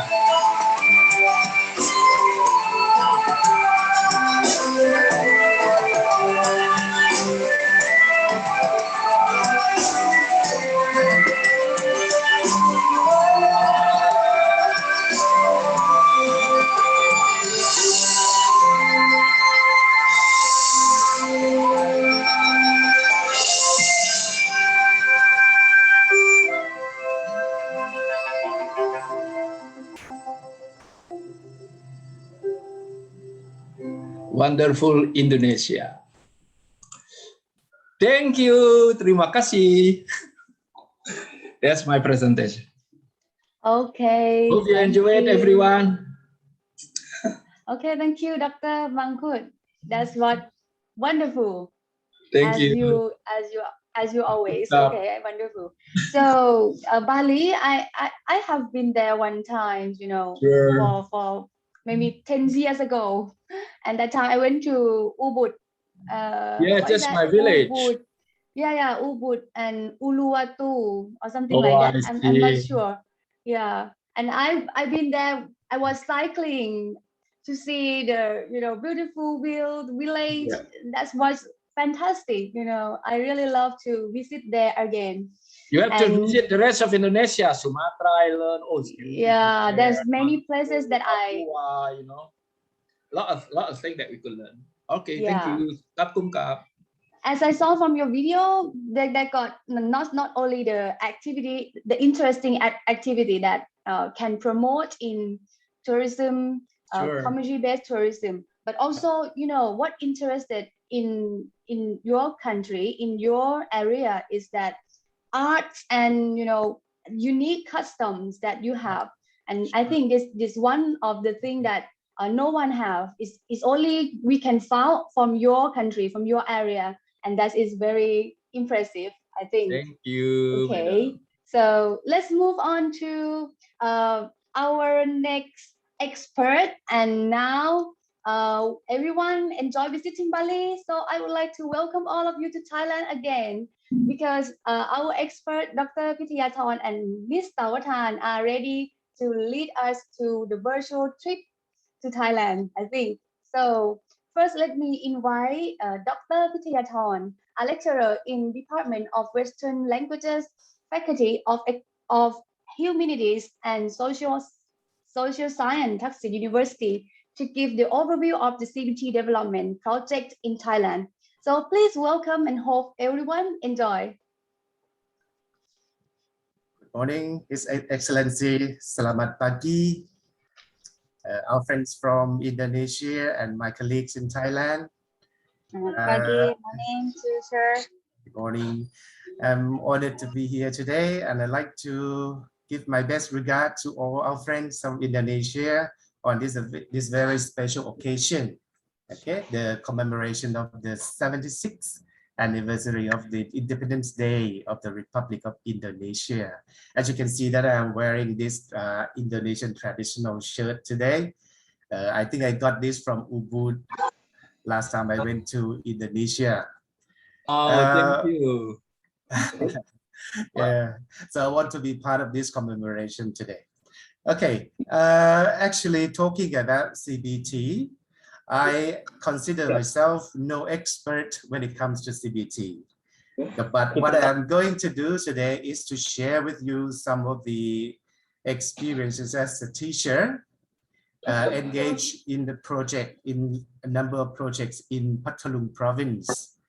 I've been teaching English for tourism for quite some time, actually for more than 10 years. And over time, I've been involved in quite a lot of activities, especially with my students in communities. And we have been doing quite a lot of activities in Pathalung area. So what I'm going to share with you today is from the perspective of an academic involving in the CBT development in a province in the south of Thailand. What I'm going to share with you today is going to touch upon what Dr. Thuantong said or mentioned about the policy or the overall picture of CBT in Thailand. Dr. Thuantong said something about the development of the target provinces in the south of Thailand, which the government is trying to promote in terms of CBT. And he mentioned 5 provinces, Chumphon, Surat Thani, Satun, Trang, and one of those is Pathalung. So what I'm going to do today is going to bring you to this very tiny province in the south of Thailand, Pathalung, which you may not have heard before, okay? But in terms of CBT development in this region or in this province, actually it's proven quite outstanding recently, okay? Now I'm going to show to share some information here. I don't know whether, can you see my PowerPoint? Yeah, doctor is coming. Okay. Thank you. Just bear with me a moment.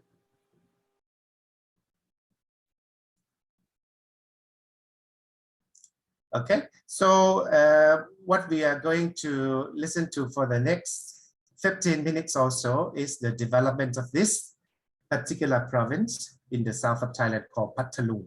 Okay, as you can see in the picture, this is more like a highlight of Pathalung. People come to this province for the pure nature, for the traditional kind of things in the province that we have to showcase.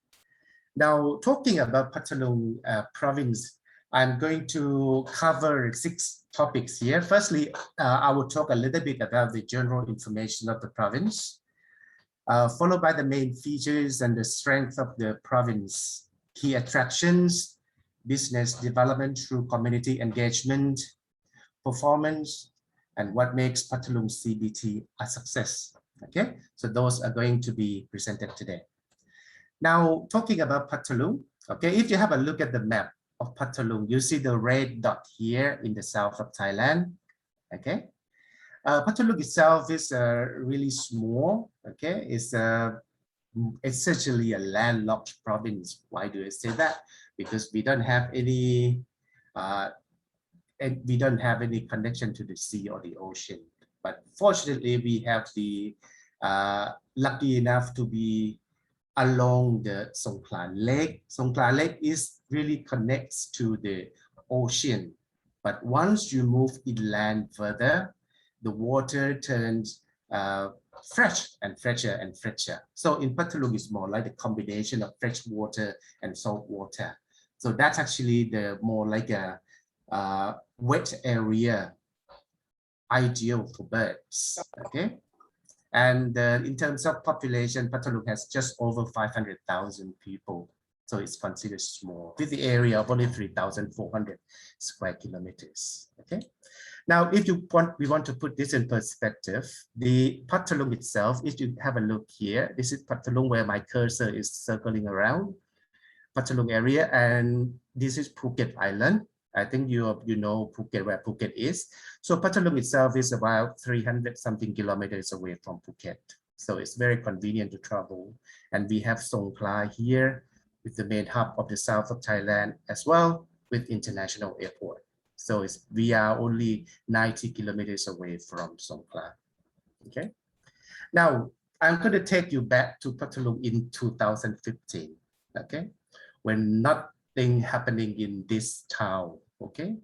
Patulung itself was quite serene, and actually there was not much from the point of view of major tourists from overseas or even from Thailand. People in Patulung, some parts of people in Patulung make their living through fishing, farming, working in the paddy field. So it's quite a place of pure nature. You see, this is how people live their life in this part of the town.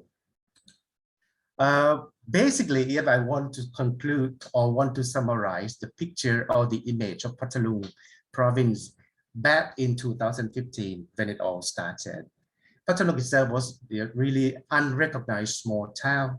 Okay, there's nothing much there, and there's almost no tourism activities there. Okay, because I was actually my hometown was Patulung, so I was born there, so I know Patulung by heart. There was nothing there, almost no tourism activities. Okay, so people or travelers going in and out Patulung like passing through. Okay, they didn't even want to stay over for anything. Okay, and people were farmers, fishermen working in rubber plantation, paddy field, and fishing along the lake area. Okay, in terms of economic aspects, Patulung is considered medium to low economic performance. Actually, back then we were ranked among the lowest economically when it comes to the average income. Okay, so it was quite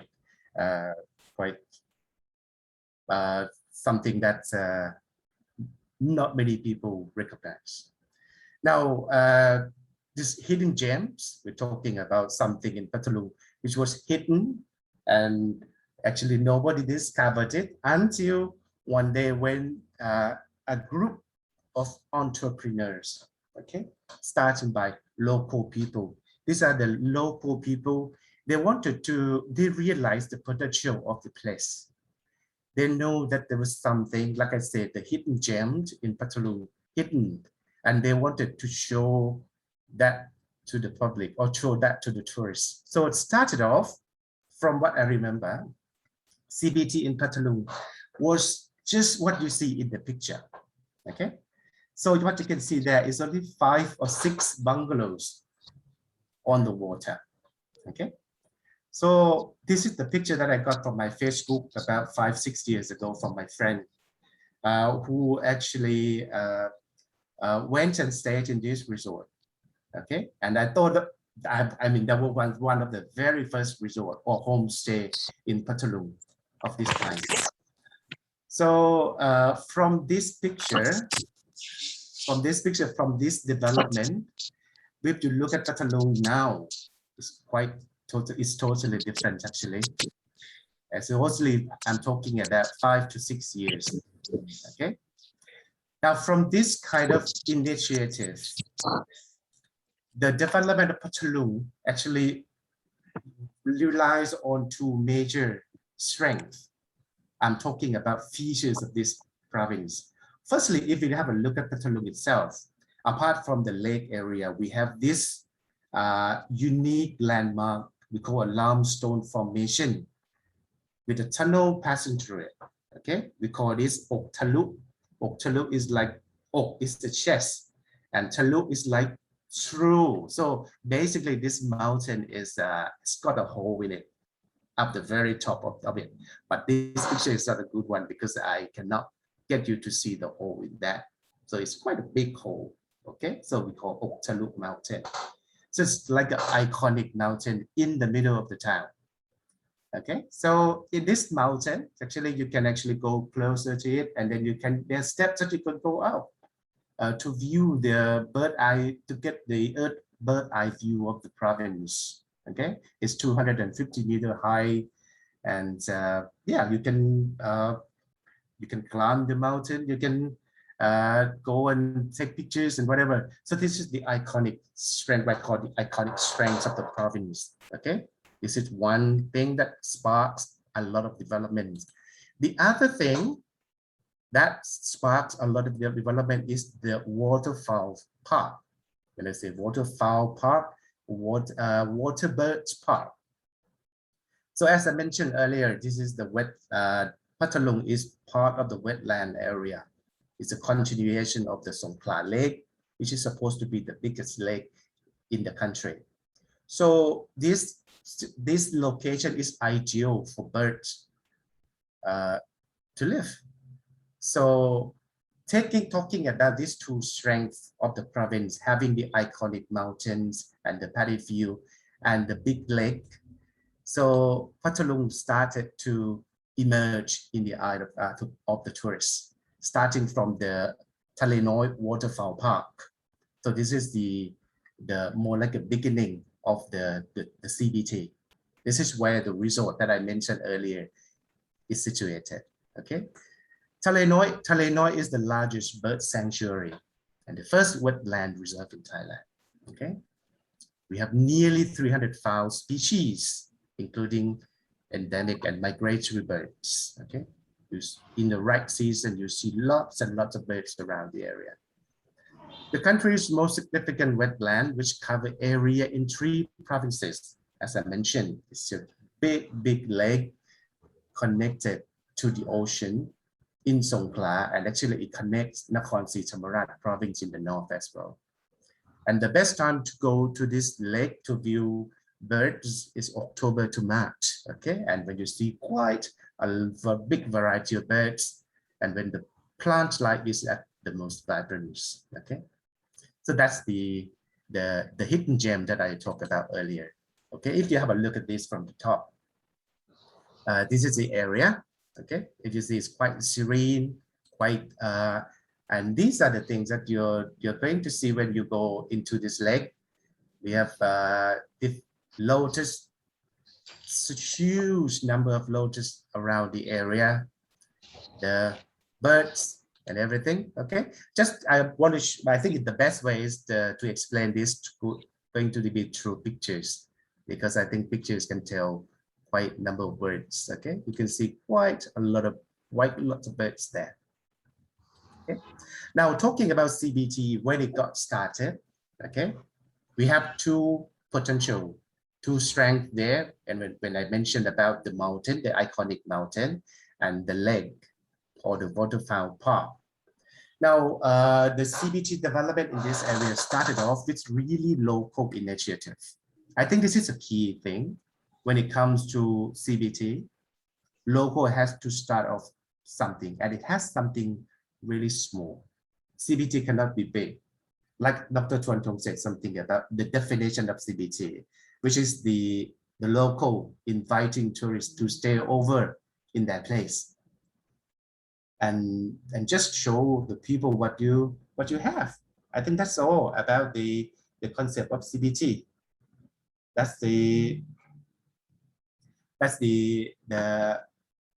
think that's the essential part of the CBT. Now, for this to get started, you have to set really clear goal, what you want to show or what you want to present the tourists. And once you have clear goal, you commit to it. And one good thing about the business in Pathalung is that I think they set really clear goal about the kind of development that they want to proceed. Okay, they want to make sure that they keep all the charm of the province. They want to make sure that they want to make it all local. They want to make sure that they want to present the beauty of nature.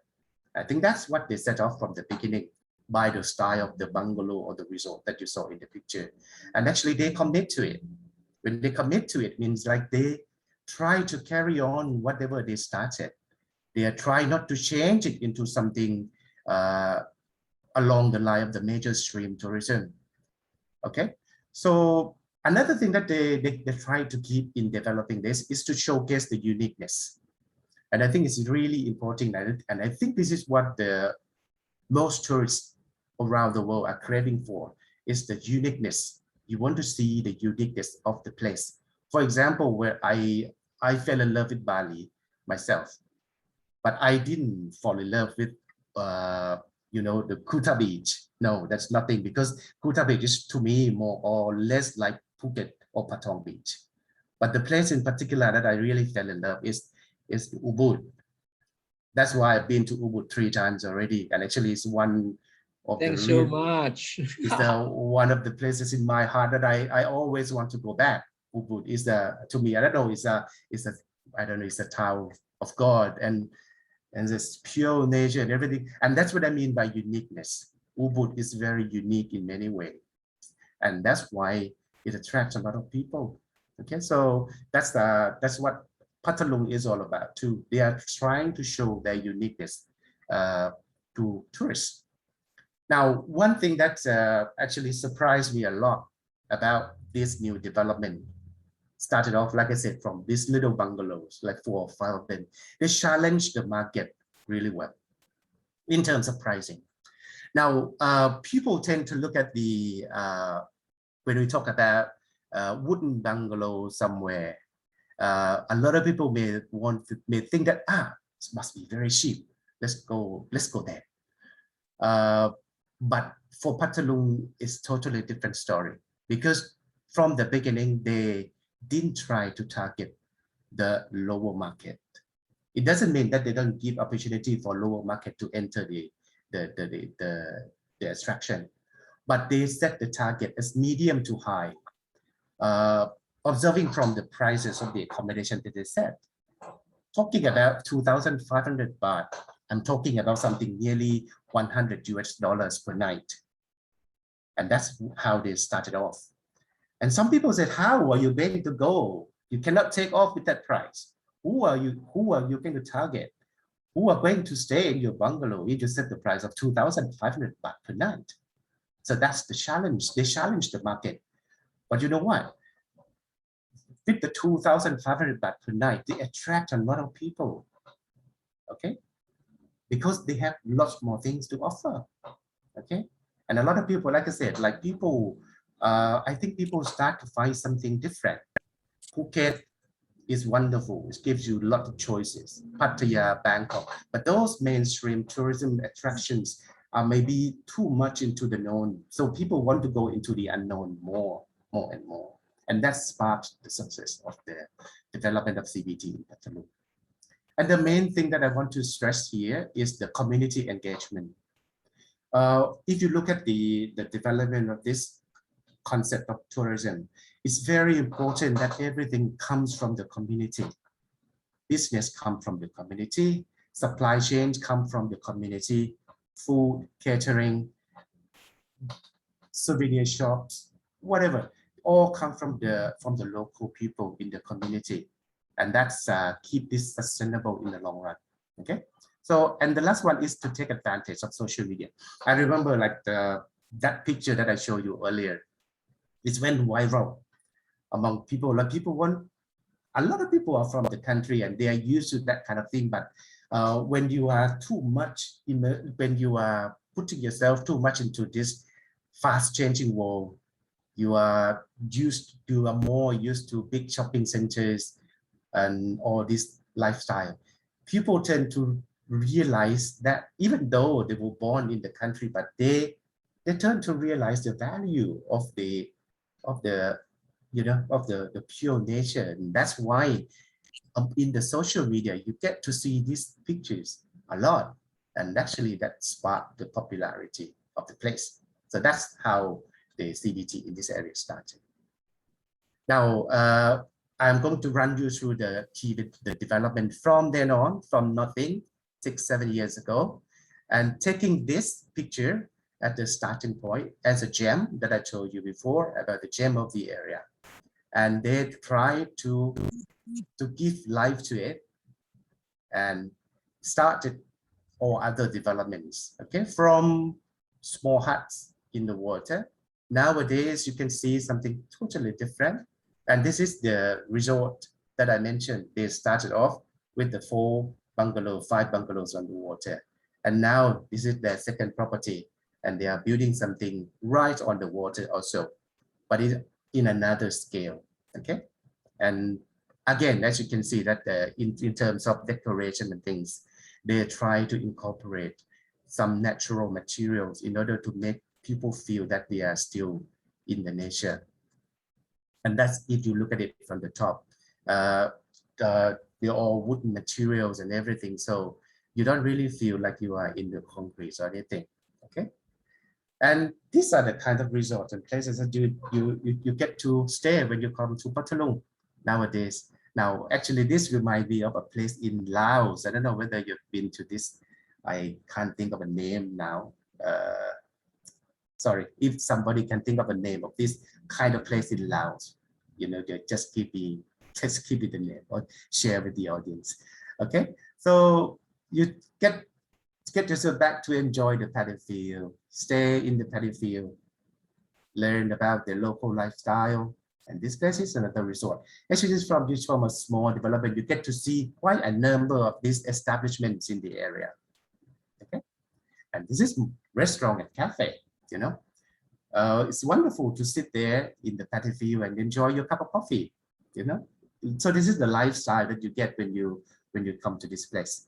You see, and when I talk about the iconic mountain, okay, apart from the lake, this is the iconic mountain that sparks a lot of development around it, because when you look at it from any angle, you get to see that beauty.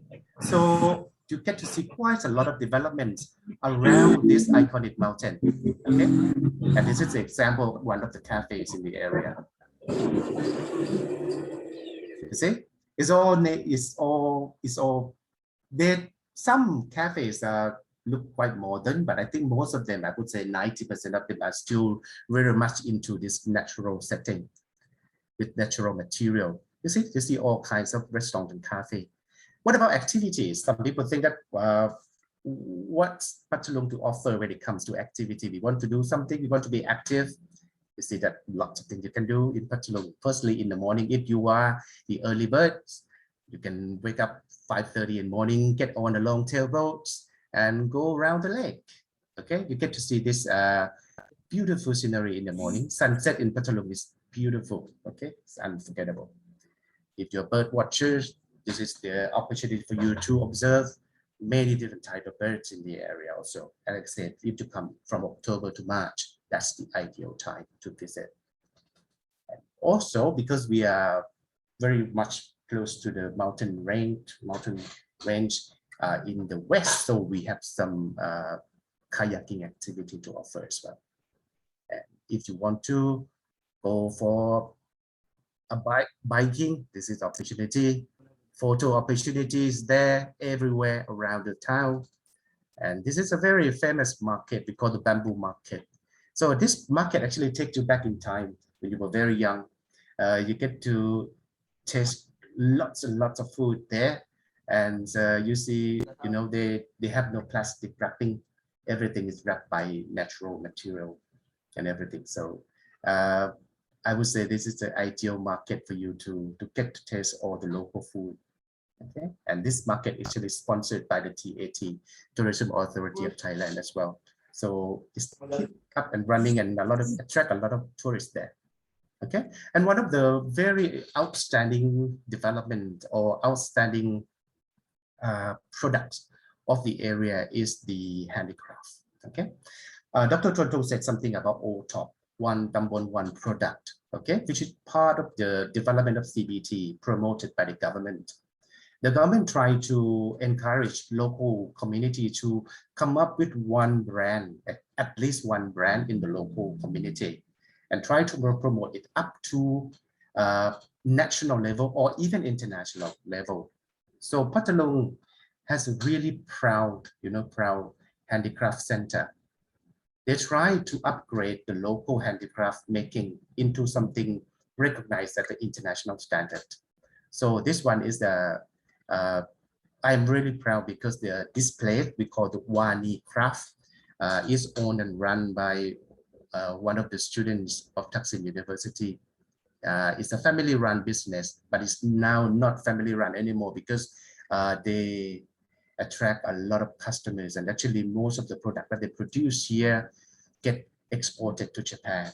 Okay, and actually they increase the price of the a product by triple or 5 times. So that's by incorporating excellent design into it. So this is a really outstanding craft center in Patulung area. Okay, so you get to see that this is the local material. They use something like grajut. We call grajut. It's a water grass. I think it's a burach. I don't know whether, I think you should have that in Indonesia also. Burach is a water grass, and they somehow they make it this beautiful products. Okay, and bit of design, they make it really, really outstanding. Let's have a look at the poem. I think my time is, I've got maybe a few minutes left. In terms of the overall performances of the province, right from the start up to now. Now, when I say now, it's not now really, because I'm talking up to prior pandemic. Okay, the performance of the Patulung itself was like, but the province itself made almost 5 billion baht in tourism revenue in 2019, and comparing to 2.59 billion baht in 2016. Okay, that's a big jump to me. Okay, and tourism revenue was the highest among the so-called second tier tourist province 2019, with the number of travelers reaching 1.6 million. Back to what Dr. Tontong said about the promotion by the government. The government was trying to promote of course, the first tier is the mainstream tourism spot in Thailand, Bangkok, Phuket, and Samui Island and whatever. As part of the development, the government tried to promote the second tier development provinces. So Patulung is now among the highest in terms of performances, among the second tier. Okay, and actually the good news is we started to attract foreign customers or foreign visitors, especially for year 2018. We attract almost like 16,000 tourists from Malaysia and Singapore. So quite good performance, I think, for the talking about the short development right from the beginning. Okay, now bringing to the end of this session, what makes Patulung CBT development a success? Okay, I think from what I can see is it's a success because of local initiative and operators. Okay, you can see that there are hardly any investors from outside to run all this business. So people live there, they work there, and they actually do business there. And one good thing about this is that now you see quite a lot of young people who left Thailand for big cities in the past. Something like a lot of students that graduated and then they went off to work in Phuket, in Bangkok, in other parts of the country. Now a lot of them start coming back to the province and they start their own business. Okay, so we see lots of cafes owned by young people, and I think that's a really ideal thing, isn't it? Like when people start something and then the legacy gets carried on by the younger generations. I think that's the key things about CBT. Local products and services. I think that it's very important to always promote local products. I think the government is doing a really good job in terms of promoting all top products. Okay, because they try to push it to the highest level they can be. Okay, and services. And I think it's very important to keep to always provide wide variety of uniqueness of the local area. And another key thing that makes this very successful is the reflection of the life in the past. I think people want to go back in time, like I mentioned earlier.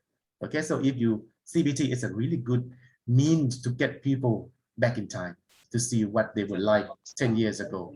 And that's what people love to see or love to experience in this fast-changing world. And I think it's very important. Another part is the promotion and marketing. I think nowadays we need to make use of a lot of social media, information technologies playing a big part in tourism, and marketing is also very, very big part. Luckily in Thailand, the TAT is really has a really good support when it comes to tourism, because as you know that we rely so much on tourism in the country. Okay, so I think that's should be it for the first part of the the talk. Thank you very much. I hope you enjoyed it.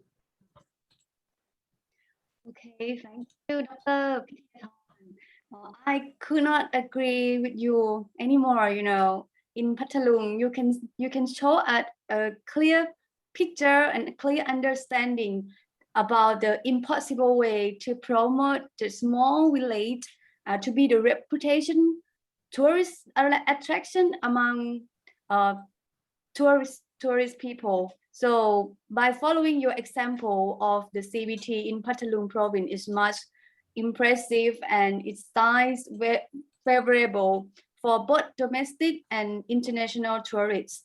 And you know, if look back for 10 years ago, Pathalung doesn't seem like this. It's what like unknown city, you know, unknown city. No one mentioned about this city, but it's totally different from now. Everyone knows Pathalung province and they also know Pathalung's life. It's more unique and is really attractive for the tourists to get in and experience with this province, because there are many activities that Dr. Pithiyathorn tried to tell us, you know, many activities to do. We could not get bored when staying in this province. So thank you very much, Dr. Pithiyathorn. And now, ladies and gentlemen, the trip southern Thailand was end. And let's fly to experience with beautiful scenery from the mountain atmosphere and the pleasant weather in the northern Thailand. Honestly, I really love to visit this place, and I think everyone here also feel the same too.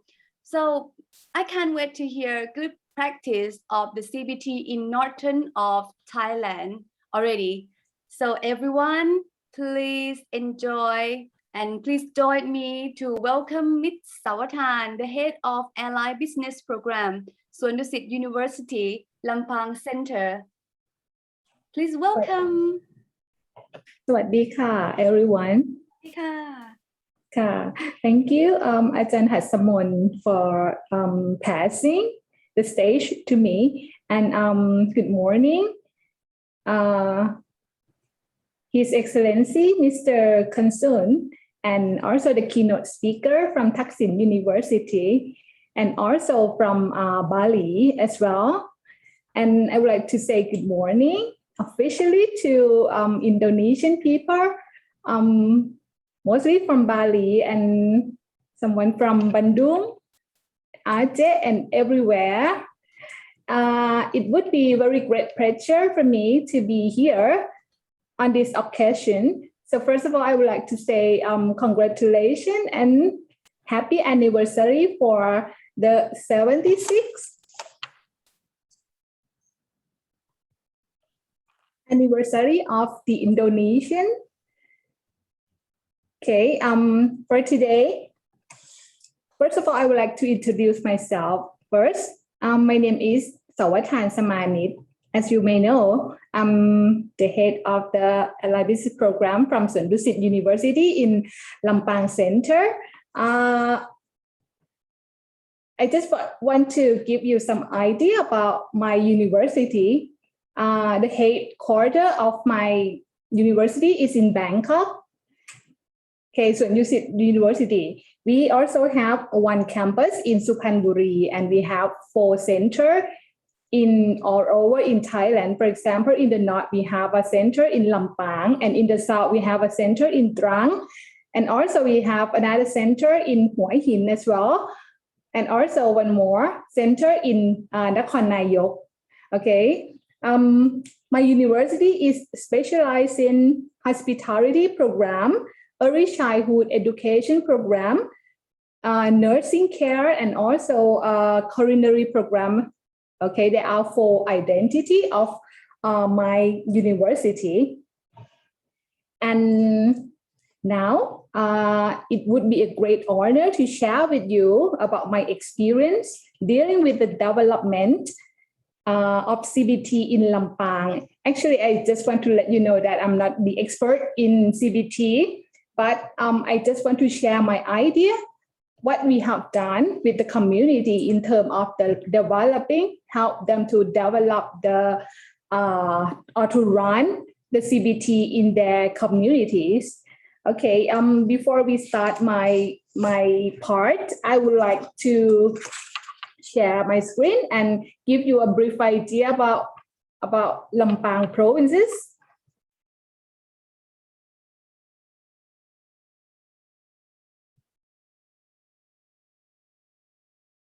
Okay, do you see my screen?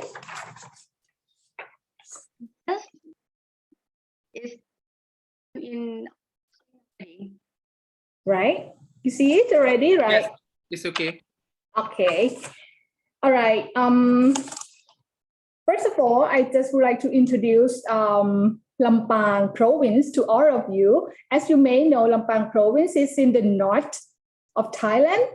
It is one of the 9 provinces in Thailand.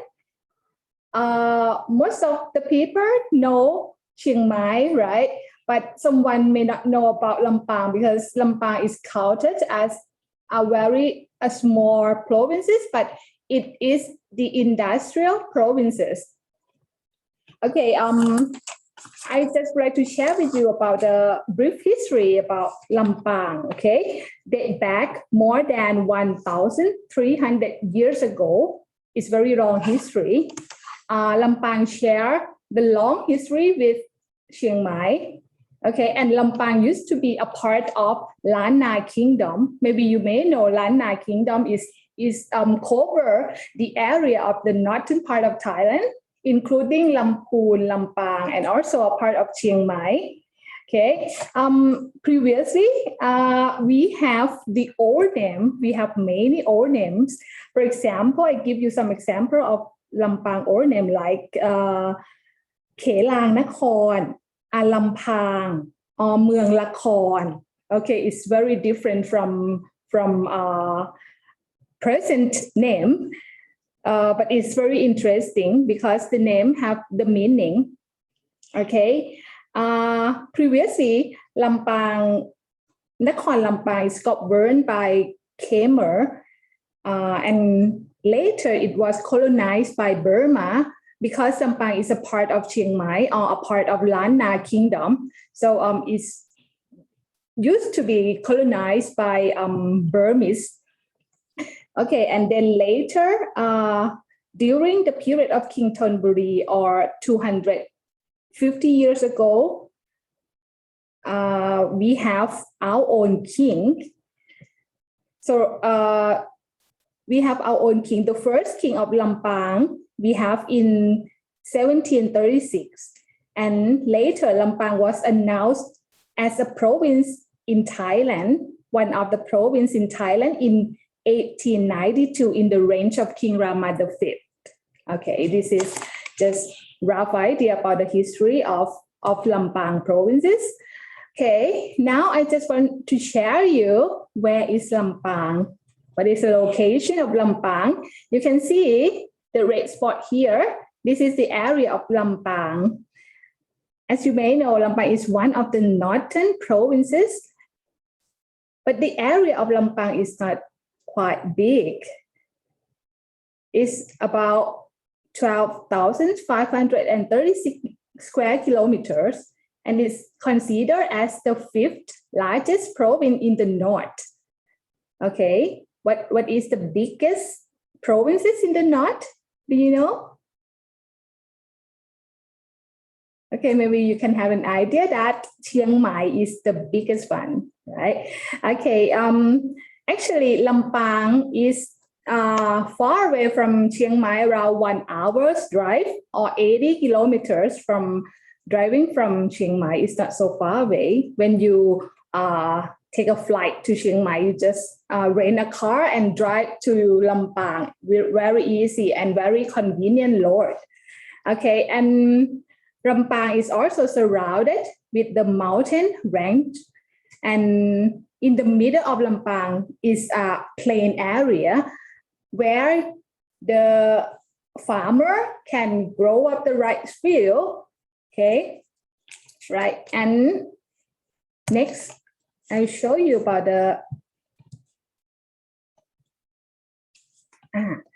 Here is the boundary of Lampang province. It was surrounded by many famous provinces like Chiang Rai province. Chiang Rai is uppermost of the province in the north. And Chiang Mai, Lamphun, Phayao, Phra, and Sukhothai and Tak. Okay, like Lampang is in the middle. Okay, the upper part of Lampang, there are a mountainous area with dense of the forest. And in the middle of Lampang is the river plain, or the main river run through the province is Wang River. Mae Nam Wang, or what we call Wang River, is very important river for Lampang people. And in the southern part of the province is the dry area. So it's full of the grassland area. Okay. Here is the map of the city of Lampang. As you can see here, this is Wang River ran through the middle of the Lampang city. Okay. Actually, as you can see, the location of Lampang province is in the middle of, is surrounded by the provinces in the north. So Lampang is the trade center of the north as well. Okay. Let's talk about the economy aspect in Lampang. Okay, so it is very famous for ceramic factory. You know, in Lampang there are more than 200 factories, including small factory and also very big factory. Okay, when you visit the village, you can see they have their own factory in their house. There are many kinds of this such a factory. Okay, and most of the factory is handmade or homemade factory. It's very interesting, right? Okay, now I would like to talk about the races and the minority in Lampang. Okay, as you know that the area of Lampang is the mountainous area, is surrounded by the mountains.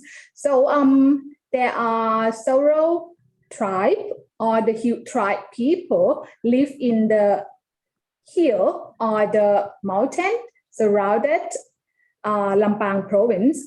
For example, we have Karen people, and we also have Akha people and Hmong people. As you can see, the pattern of my blouse is a pattern of the Hmong people. Okay, I would like to show you because this is also another identity of the people from the north, right? Okay, and some group of Lampang people is Thai Chinese people who migrated to this area since we have the train or the railway. Okay, they moved to Lampang to build the railway. Okay, since the reign of King Rama V, right? And also my majority of the people in Lampang is the local people. Okay, and normally they use the what we call Kam Mueang or the northern dialect to communicate within the province. All right, now I would like to show you the famous attraction in Lampang. Maybe you can have a chance to come and visit. Okay, this is the heart of Lampang city.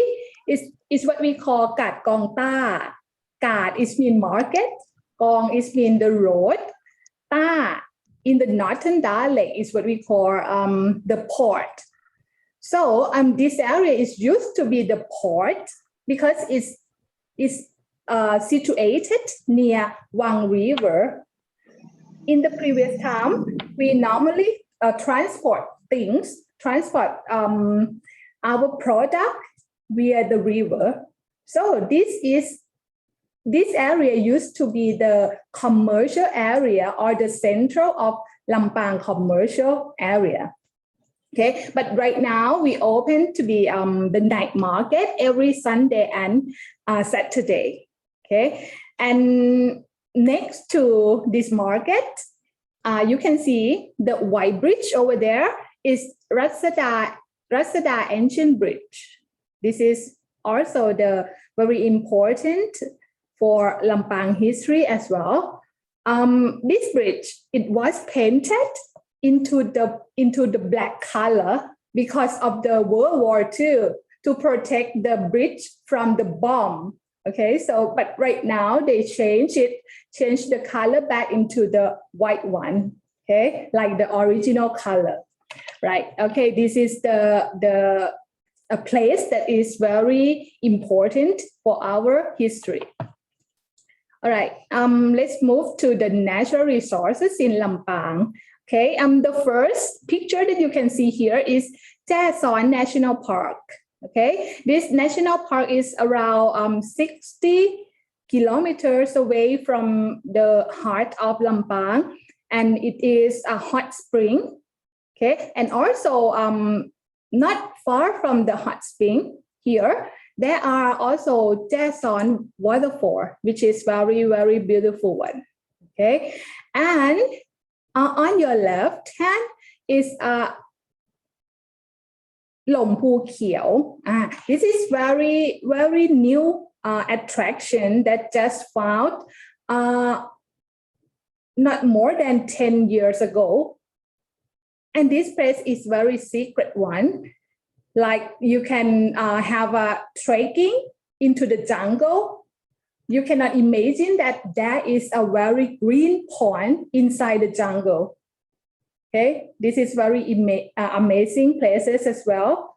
Okay, I would like to welcome all of you to this place.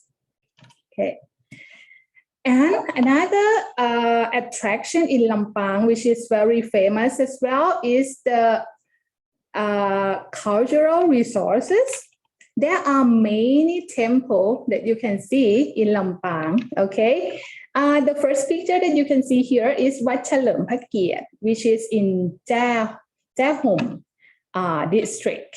Okay, around 70 kilometers away from Lampang city. You can see the temple is situated in the top of the mountain, which is very, very amazing as well. And in the middle, this is Wat Jedi Sao. Okay, the word Sao is mean 20. You can see if you visit this temple, you have to count the number of the pagoda. Okay, if the one who can count 20 pagoda, it means you are very lucky. Okay, right. And the last picture showing the temple of Wat Lai Hin Luang, and this is very ancient one, counted back more than 1,000 years. Okay.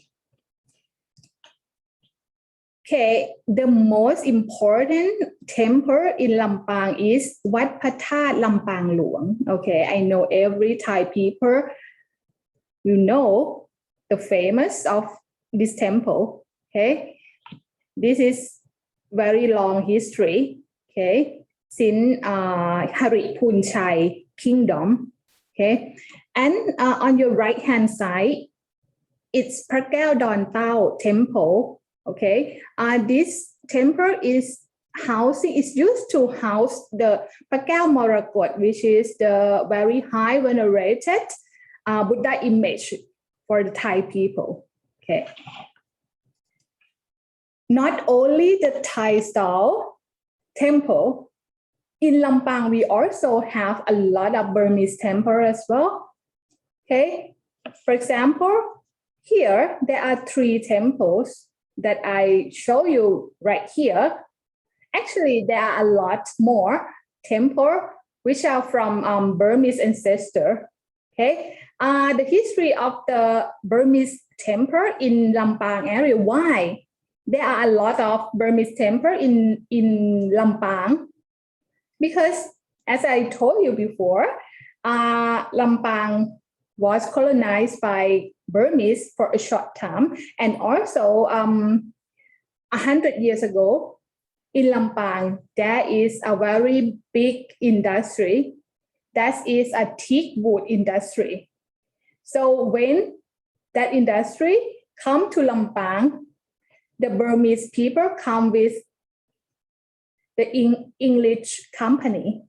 Okay, so there are a lot of Burmese people and also a lot of minority. For example, Shan people or the current people migrate from Burma to work for this industry. Okay, but right now this industry was over because we don't have a tea wood at all, and we have to conserve it, right? Okay, this is another historical places that relevant to the teak wood industry. This is the house of Louis Thomas Lenoven. And right now, here is the center of the CBT in this village. Okay, in the previous time, this used to be the office for the British Borneo Company Limited, who run the teak wood industry in this area. Okay, the last picture here. Okay, this is very unique one.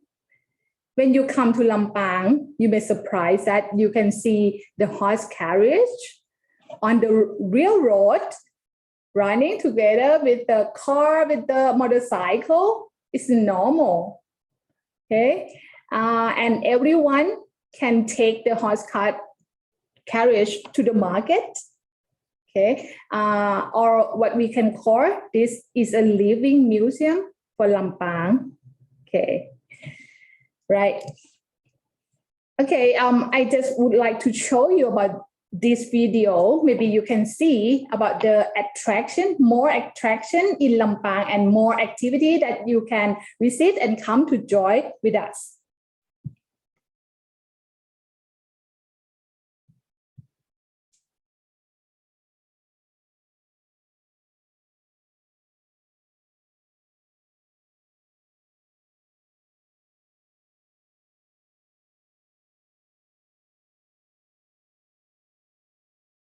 Okay, let me switch my screen to the YouTube, to the video.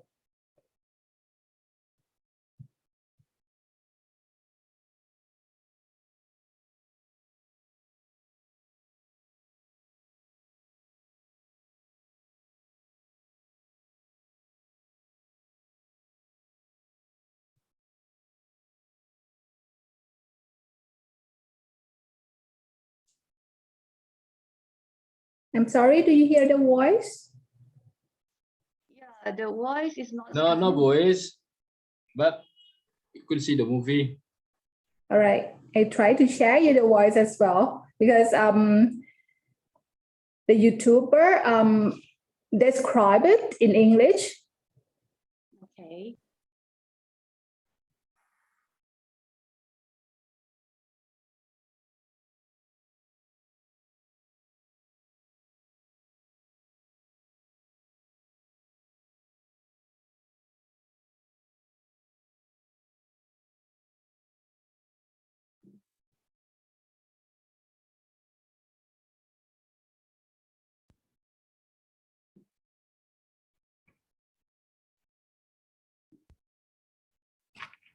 No voice at all.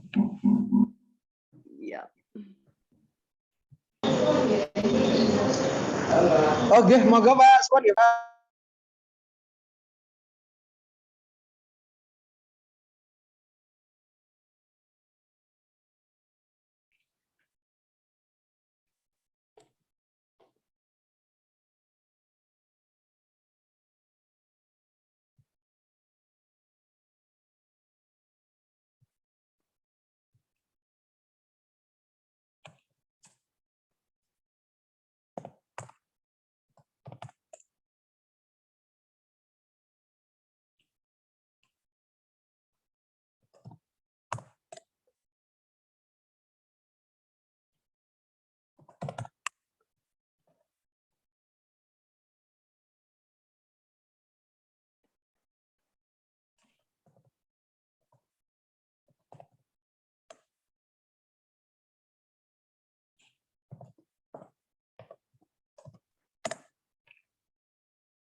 I'm sorry, Miss Sautan, would you mind if you send us the link on YouTube? Maybe I can show this the video with the sounds. All right, sure. So I will send you in the chat. Yeah, box, chat okay? box. Yeah. Right. So that everyone can enjoy more in Lampang, you know, with the sounds. All right. Thank you. All right, I already share you here. Okay, everyone just hold a moment. Thank you.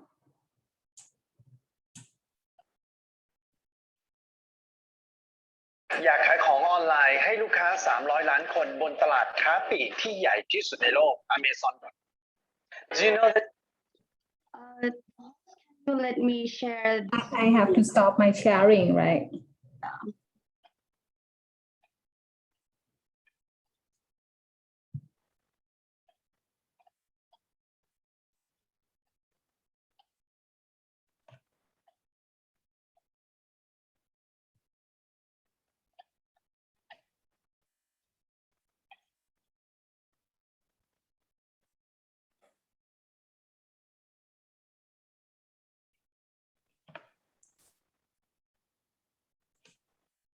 Can everyone see my screen sharing?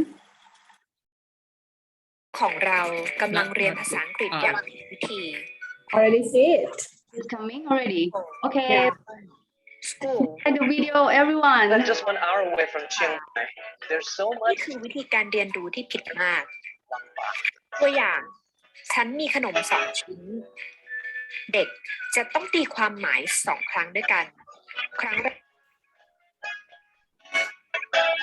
You know, we're just 1 hour away from Chiang Mai.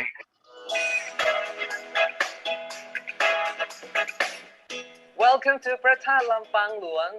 This is a must-see place when you visit Lampang because it's a symbol of the province. The temple is fortress-like temple because it was first built on the site of the fortification back in the 8th century. But the temple itself was built later in the 15th century, and it is believed that the Emerald Buddha has been kept here. There is a small building on the back of the temple where you can see the reflection of the big JD or stupa from the light that comes through the little hole here. And this is quite amazing. It's an upside down picture of the stupa, but the color is real.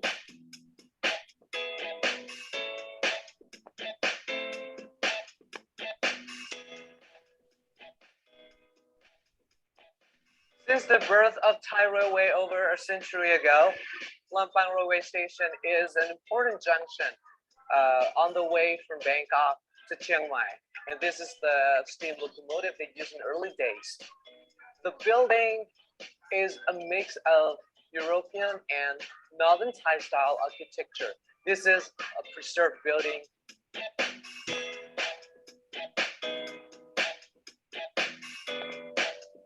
Kuntan Tunnel is located here in Lampang province. If you take a train, maybe a night train from Bangkok train station to Chiang Mai, early morning, like 6 or 7 o'clock, you'll wake up and see beautiful scenery on both sides of the railway and this tunnel.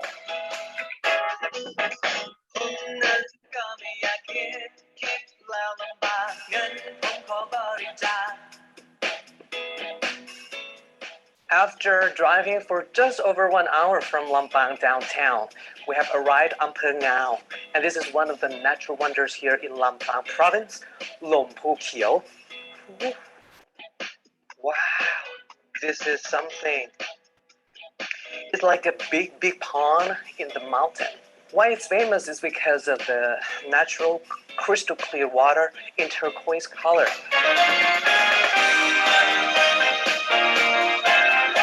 Welcome to Mammoth Power Plant.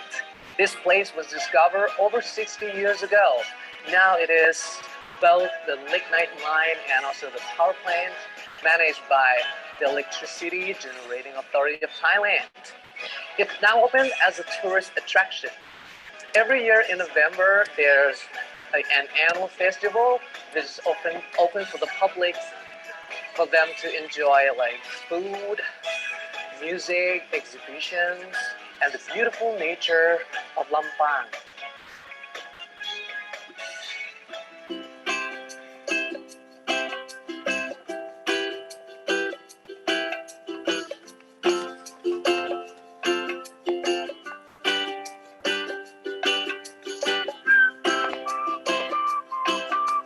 I'm now at the symbol of Lampang.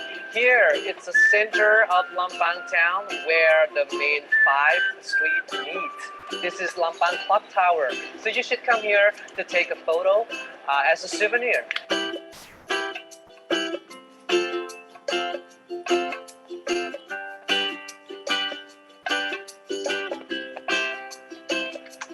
At the beginning of Gad Gongta or Gongta Market. Today we have arrived at the night time, so it might look a little bit different from daytime. But here is an important place for Lampang people because it's the first bridge of Lampang, built in 1894 as a commemoration of King Rama V's 25th anniversary of His Majesty's ascension to the throne. It was reconstructed in 1917. During World War I and World War II, it was camouflaged in black just to escape from the bomb, but now it's in white.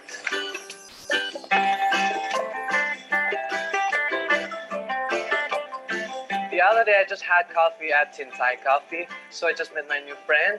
He's originally from Lampang and now an engineering student at Chiang Mai University. Kendo, how are you? Sawadika.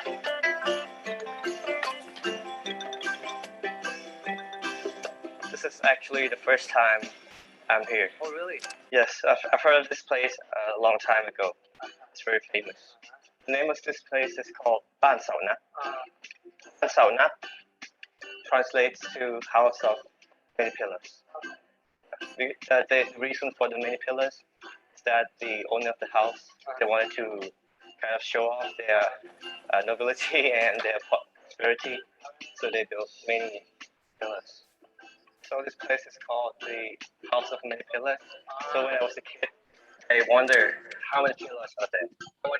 Yeah. So could you help me count the pillars today? Okay. You just have to believe and start your journey. There is such place where you will be. Okay, so how many have you counted? I think Mine was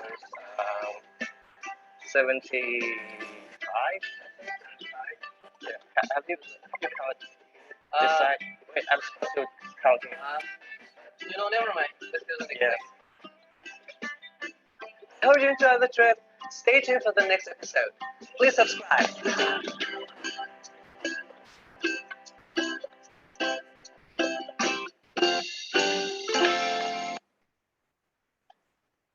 Okay, thank you. Welcome. All right. As you can see from the YouTube video, this represents the very famous attraction in Lampang, and you can also see the atmosphere when you come to visit. So right now, I just want to take all of you to the virtual tour first. Right. Later, I hope you can join us and come to my place. Okay. All right. For the last part of this session, I would like to share with you about the CBT in Lampang. Okay. Let me share my screen.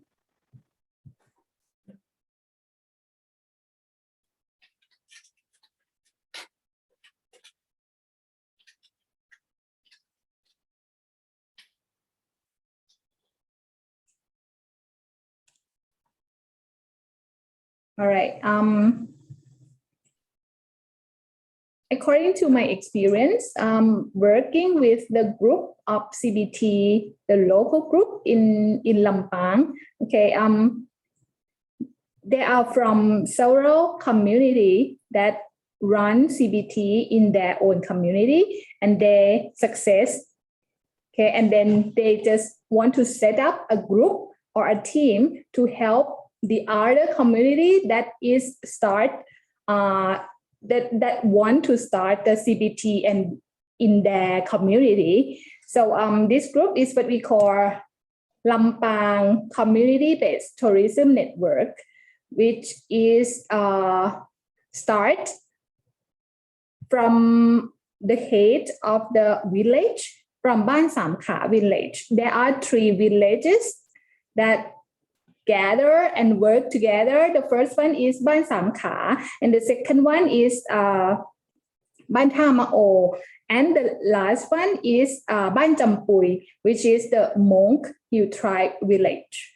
Okay, 3 of this community, they already success in their own CBT, and now they want to extend that and they want to share their knowledge to other community. So they come to our university and ask us to be a team, and we join together and we visit the other village and share our own idea, our own knowledge, and help them to find out what is their strength and what is the story behind their community, and how to show this kind of thing to the people, to the public, and how to encourage people to visit their community. Okay, for this is a part of the activity that we come and visit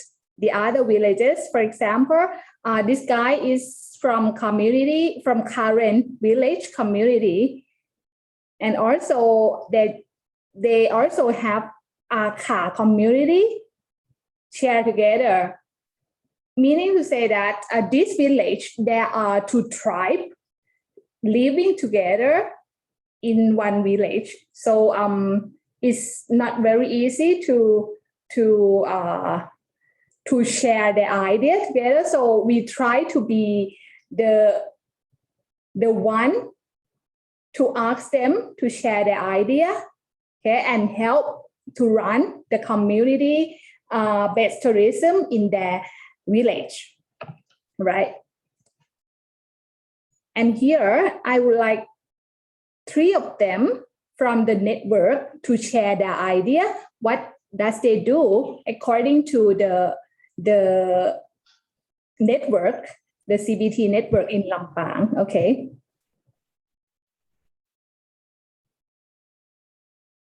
I also have a problem sharing the voice.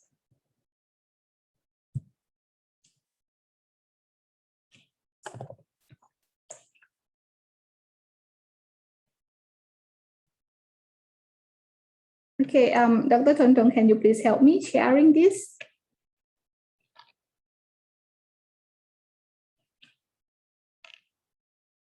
It's in my PowerPoint presentation that I have sent you early in the morning.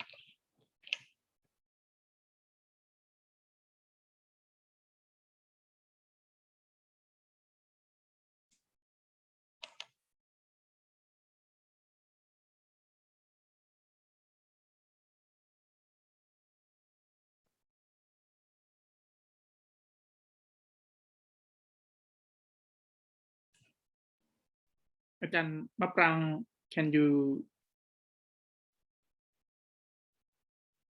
Yeah, of course, I can share the PowerPoint, but I'm afraid that video should be sending along with the PowerPoint, because if there's no video, the video on the PowerPoint will not be, available as well. Okay, and maybe it takes time to download the PowerPoint because of the video attached to this PowerPoint. All right, but that's okay. Okay, I want to just sum up my in this session. Okay, for this network, we work together and we share the idea, and we try to set up our own network, our own community inside Lampang province. So we share the idea that the heart of CBT is we have to think it together, do it together, and share the benefit together. This is the point that we come up together and work together with this perspective. Okay, thank you.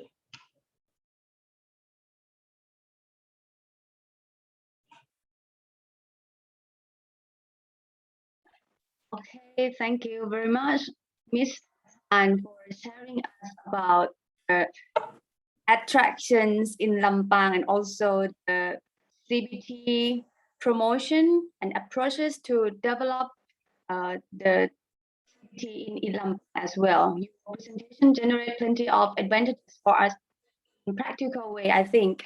And Dr. Suan Thong, I want to break the rules, you know, the rule of the country. I want to pack my bag to go to Lampang now already. Great. I hope so. And Yeah, I thought that most of the audience like us to journey in Lampang also. I saw in the box in the message. So I think it's like a crazy, it's like an amazing city, one of the cities in the north of Thailand. I also fall in love in Lampang also. Okay. Yeah. You're very welcome. You're very welcome. To fall in love with this place. Really, when we went to Lampang, you know, the Lampang is like a kind of the city that the time never moved. It's like we went back for 100 years before. Yeah. Everything, the building, city, people is still, you know, live their life same like last 100 years before. So that's really charming city, and it's the unique of Lampang. And do you know what is the best one? The food is very, very delicious. Really? I'm concerned that. Okay, everyone here, our audiences, just try one time, okay? Really glad to hear that and very welcome all of you to Lampang, okay, in the near future, hopefully. Yeah, okay. So, honorable guests, now we have come to the issue that is very benefit for enhancing the sustainable community-based tourism. So, well, we are going to discuss about the challenges, sustainability, and the future development of the CBT. And this is our last session, you know, before the Q&A session. And our keynote speaker would take maybe, I think, before I said around 10 minutes, but now I have to, you know, reduce the time for maybe 7 minutes, okay, per speaker to conclude an important elements and realistic ideas to promote the community to be successful in the CBT. So let me start first from Dr. Mangkut. So are you still with us? Please share your view with us. Everyone, please welcome Dr. Mangkut. Thank you, madam. This is very fruitful, you know, international workshop. What we expect from this, for the follow-up, probably we could work together, our foundation closely with Suan Dusit University, with Thaksin University. I think that is our goals. And thank you very much to Mr. Counselor to facilitate, you know, this discussion today. I think give maybe sometimes, you know, for our members who has questions later on. Thank you. Okay, so then let's move to our Dr. I'd like to have a brief of the sustainability and the challenges in the future development of the CBT. Please welcome. Okay, welcome. Sorry. Hello again. Actually, I'm going to maybe take 5 minutes to talk about the challenges and sustainability of the CBT. Okay, let me just quickly share this screen. Wait. Ajahn Sawathan, please stop your share before. Okay, good.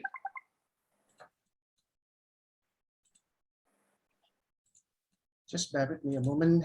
Okay. 5 minutes. I'm going to share with you the challenges and sustainability. I'm talking about the challenges in relation to sustainability because I think those are the two things that are interconnected. Now, firstly, the first challenge, I think as we all know that we are going through the really unfortunate COVID-19 pandemic. And I think it affects all facets of the development of tourism in a global scale, actually. And Pathalung and other places in Thailand cannot deny the tremendous effect of this pandemic. And I think that's what we are facing together as a global citizens, and tourism is actually affected badly due to this COVID-19 pandemic. The next challenges that we in Pathalung need to develop further is in terms of knowledge management. I think for now, in the past 5 to 6 years, there have been some exchanging, some learning of knowledge that people started to get into this mode of tourism. And I think there's more room for improvement in terms of knowledge management among local people. And I think in Pathalung, they have been very active in terms of exchanging knowledge, trying to bring in new innovation into the developments. And I think we need more of that. And I think the government is supporting the people in the area very well in this regard. What's next? In order to make this sustainable, I think we always have to come up with new products. And I think this is a big challenge for the industry because I think people tend to get bored very easily nowadays, as you can see. For example, you go to a cafe one day and then you take lots of pictures, you upload onto your Facebook account and then you show people. Then if there's nothing new, you tend not to go back to the same place. I don't know whether it applies to all the tourists, but I think the mainstream tourists, especially young people, tend to travel or tend to enjoy their trip that way. So as entrepreneurs or as the operators, you need to always come up with something new. I don't know what's going to happen in terms of products in the next 5 years in Pathalung. So we'll wait and see. Maybe when you come to visit us after the pandemic, you will get to see the new face of Pathalung. Who knows? Now, in order to make it sustainable, it's very important to work more on the marketing in order to attract more visitors. I think this is a challenge because we cannot rely solely on the local population, local tourists. Of course, after the pandemic, there'll be lots more tourists from overseas coming to, and the challenge or the things that we need to do to challenge ourselves is how to bring in those tourists from overseas. Okay, try to expand the number, but again, try not to expand too much until it makes we don't want to make this mainstream, as I mentioned. So just the proper amount of tourists to inject into the industry.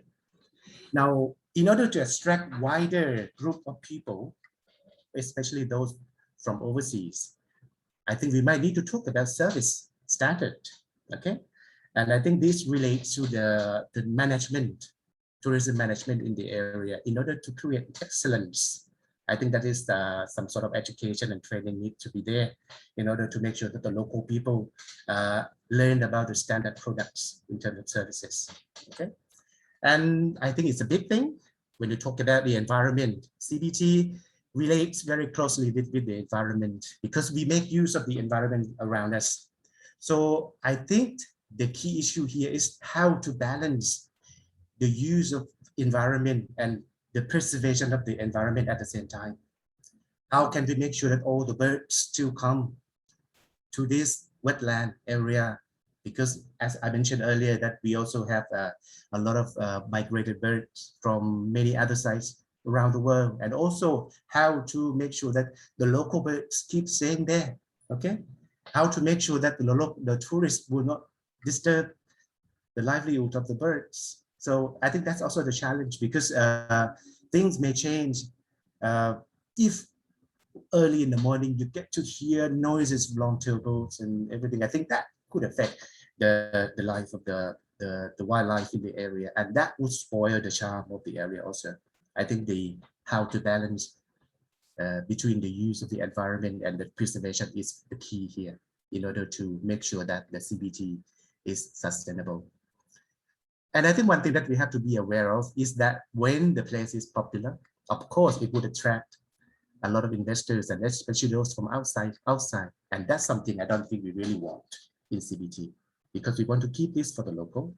We want this to be small, keep it going, run by local people, and less investment from outsiders. And I think that's what we have to deal with as a challenge. One very important thing is how to maintain the local lifestyle. Okay. One of the reasons people come to visit Pathalong is for them to see the lifestyle of local people, see how people live, see how people live their life, see how people live their life in a normal way. We don't want to change that. So I think another challenge is to make sure that people still keep doing what they do. And tourism is also part of that, which gives them extra income and whatever, but they still need to maintain their lifestyle and the livelihood of their life. Okay. Now, talking further into the sustainability, I think there is a more new development in the pipeline. Okay, the government is now drafting the development of new airport in 5 sites, 5 locations of Thailand, and I think Pathalong is part of that. Okay, so it's still in the drafting process, but it might happen in the future. I think the politicians in the area is pushing it very hard for it to happen. And also infrastructure. For now, as you can see, we have the longest bridge. I don't know, it's the longest bridge in Thailand, crossing the wetland. Okay, and this is an iconic bridge that a lot of people go there for the sunset. A lot of people go there for biking and observing the wildlife. Okay, so this is the existing infrastructure. And also we are in the process of drafting another bridge crossing the Songkhla Lake, and that would cut the distance from Songkhla to Pathalong short by 40 kilometers. Okay, so that is going to bring in more tourists from the local area through crossing this bridge, and I think that's this one is quite promising actually. And I think that's it in terms of challenges, sustainability, and future development. Thank you. Okay, thank you very much, Dr. Pithayathorn. So we can see it's really clear, and everyone can take this to apply with your own, your own community to promote the CBT. Actually, the most important thing that Dr. Pithayathorn mentioned is about the environment. When we promote the community, and it's of course, when everyone know they will come, and when it get, like a lot of people there, they might affect with the community life, with the villagers, with the environment. And that is the thing we need to mention, to keep it, for sustainability. Okay, so now let's move on to our beautiful ladies again. Okay, Ms. Sawapha, can you please share the encouragement of the community tourism for sustainability? Please welcome again. Someone. Okay, I will try to be short for my part. Okay, for Lampang CBT, okay, the challenge that we have faced is like the same with every area in Thailand, right? And nowadays the COVID situation, okay, no tourists at all in my area. But one more thing that we have to consider more is the local people or the Thai people.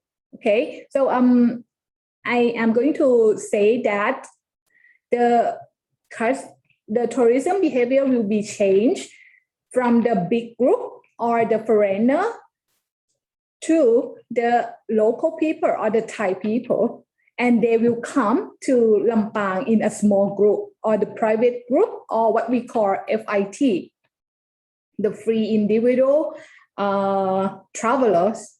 Okay, just 1 or 2 people, or they come with their own family by the private car.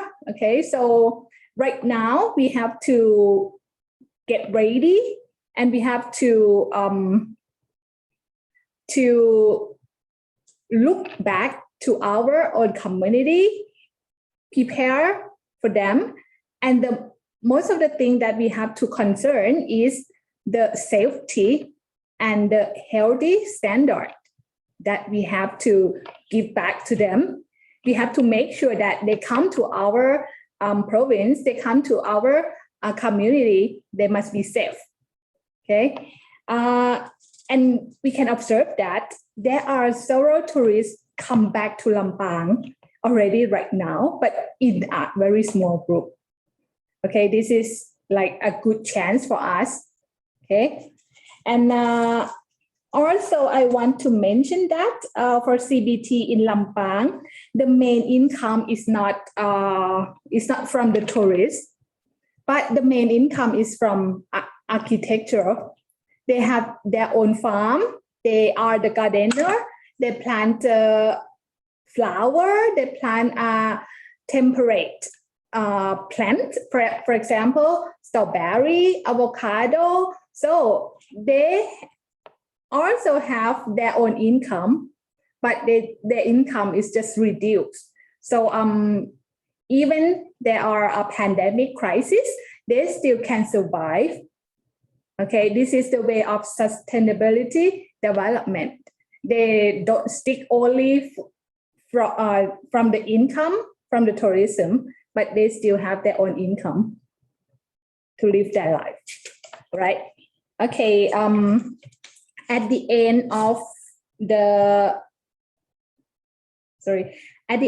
my presentation, I would like to just give you a brief idea about this. Our challenge is two things. The first thing is from tourism behavior have been changed. So you have to aware of this and get ready for it. And the other thing is traveling platform is also changed. So the way you promote it to them, the way to get the information, to give them an information. So you have to concern about how to approach to the tourist that is ready to come to your community. Okay, the social media is very, very important nowadays. So you try to get that channel, okay, and try various ways to get to the new form of the tourist. Okay, that's all for me. Thank you. Okay, thank you, Ms. Sawapha. Now I think everyone can see the clear, and it's very clear. So let's move on to our last session of this virtual meeting, which is the Q&A session. And I think our attendees are ready and have something to ask and to request more information about how to, promote or encourage their own community for CBT. Any question from our lovely participants? Okay, all questions are welcome. So we have around 15 minutes to talk about it. Yeah, please. You can switch on your microphone or send us the question from the chat box. Okay, yes, Yeah, yes. Yeah, okay. Hello, can I speak first because I had another Okay. meeting Hello. at Hello. 12 o'clock? Yes. Okay. Can I speak first? Okay. Hello. Hello. Sawadee krap. Sawadee krap. Can you hear me? Yeah. Hello. Okay. Can I speak first? I had another meeting at 12 Okay. o'clock. Okay. Okay. Okay, can I introduce myself?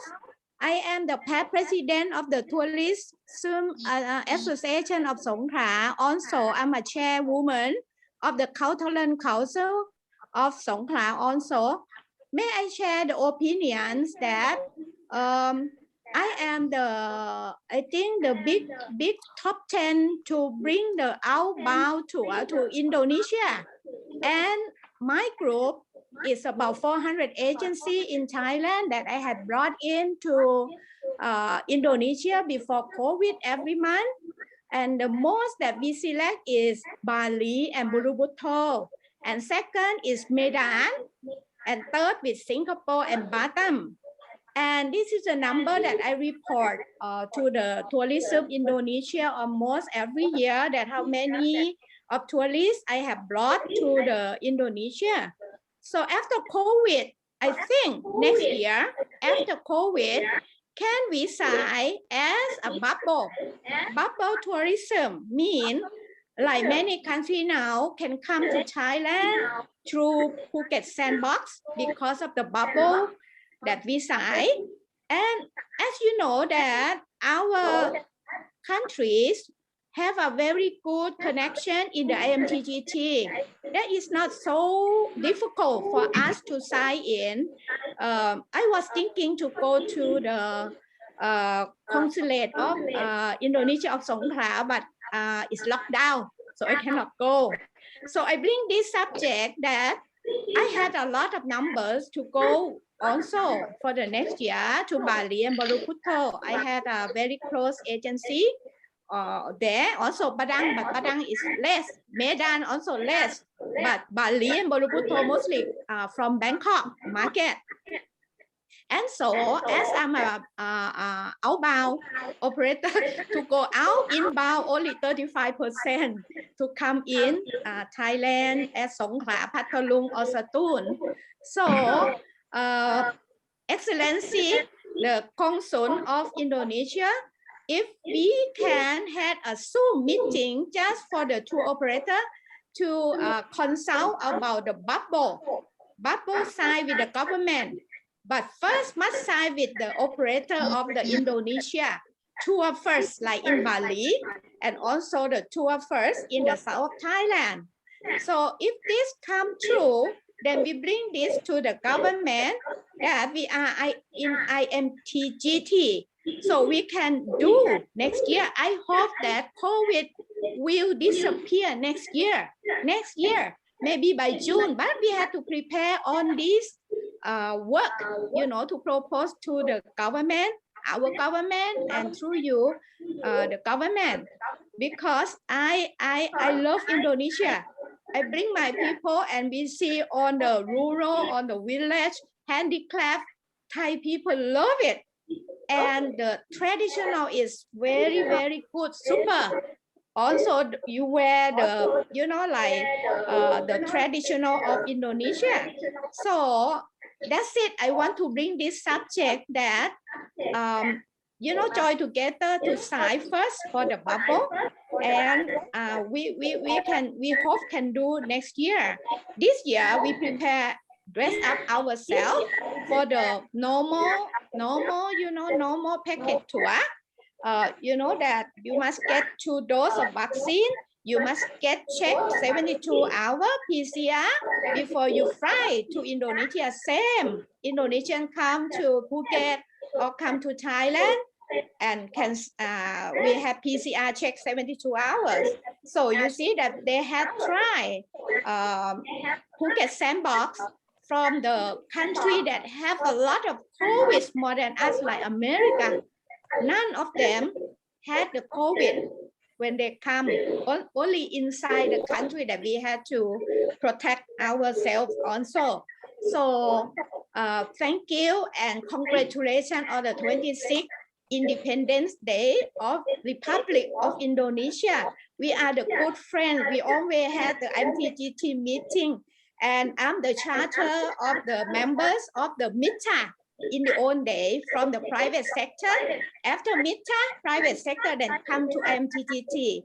And we thank you in the past that we work close together. But sorry that the last 3 years with the COVID, I cannot visit you, you know, in the consulate of the Songkhla, Indonesia of Songkhla. So I also send the letter to you that we also have a Thai traditional herbal that we also try in our country and sell in the pharmacy. We would like to support and give it to you, but since lockdown, so I cannot visit. I have sent a letter to you already. through Mr. Suwit in your consulate office. So selamat pagi, and thank you, because I had another meeting Zoom with the Rotary Club of the KLD Lancar.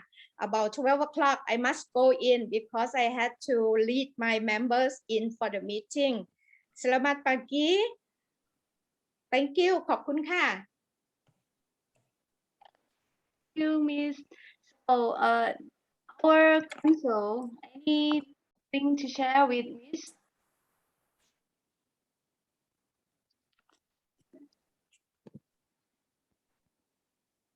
The council. Yes, the counselor will need to answer that. Yeah. Because regarding to the policy. Or is that any coming plan for the bubble tourism between Thailand and Indonesia? Pak Konsul. Okay, thank you very much, Femi, and thank you also for the participation from all of the members. I think the ideas from our colleague in Hajjai we can discuss soon, and maybe in we can invite. Yeah, now is some area is locked down here, but I think in Songkhla we can do it. I think through the Zoom meeting we can do also, and the ideas to explore the INTGT scheme. I think this is one of the possibility for me, yeah, and also Pak Mangku, as she said that they can extend the cooperation with our operator in Indonesia. Our problem now is, we don't know exactly when the pandemic will be end. But anyway, we are trying to make this idea, to make it real. For instance, for the now we are still closed in Indonesia for the airline. As like Bali, we have direct from, if I'm not mistaken, from KL and from Singapore.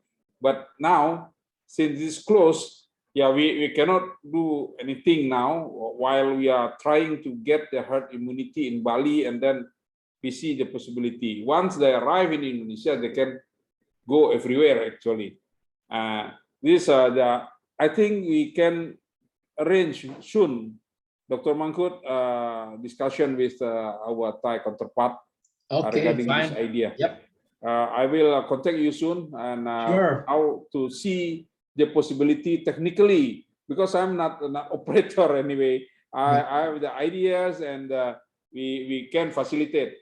I am most welcome for the Fanny and also friend here, as they also convey message to Sweet that we need a meeting.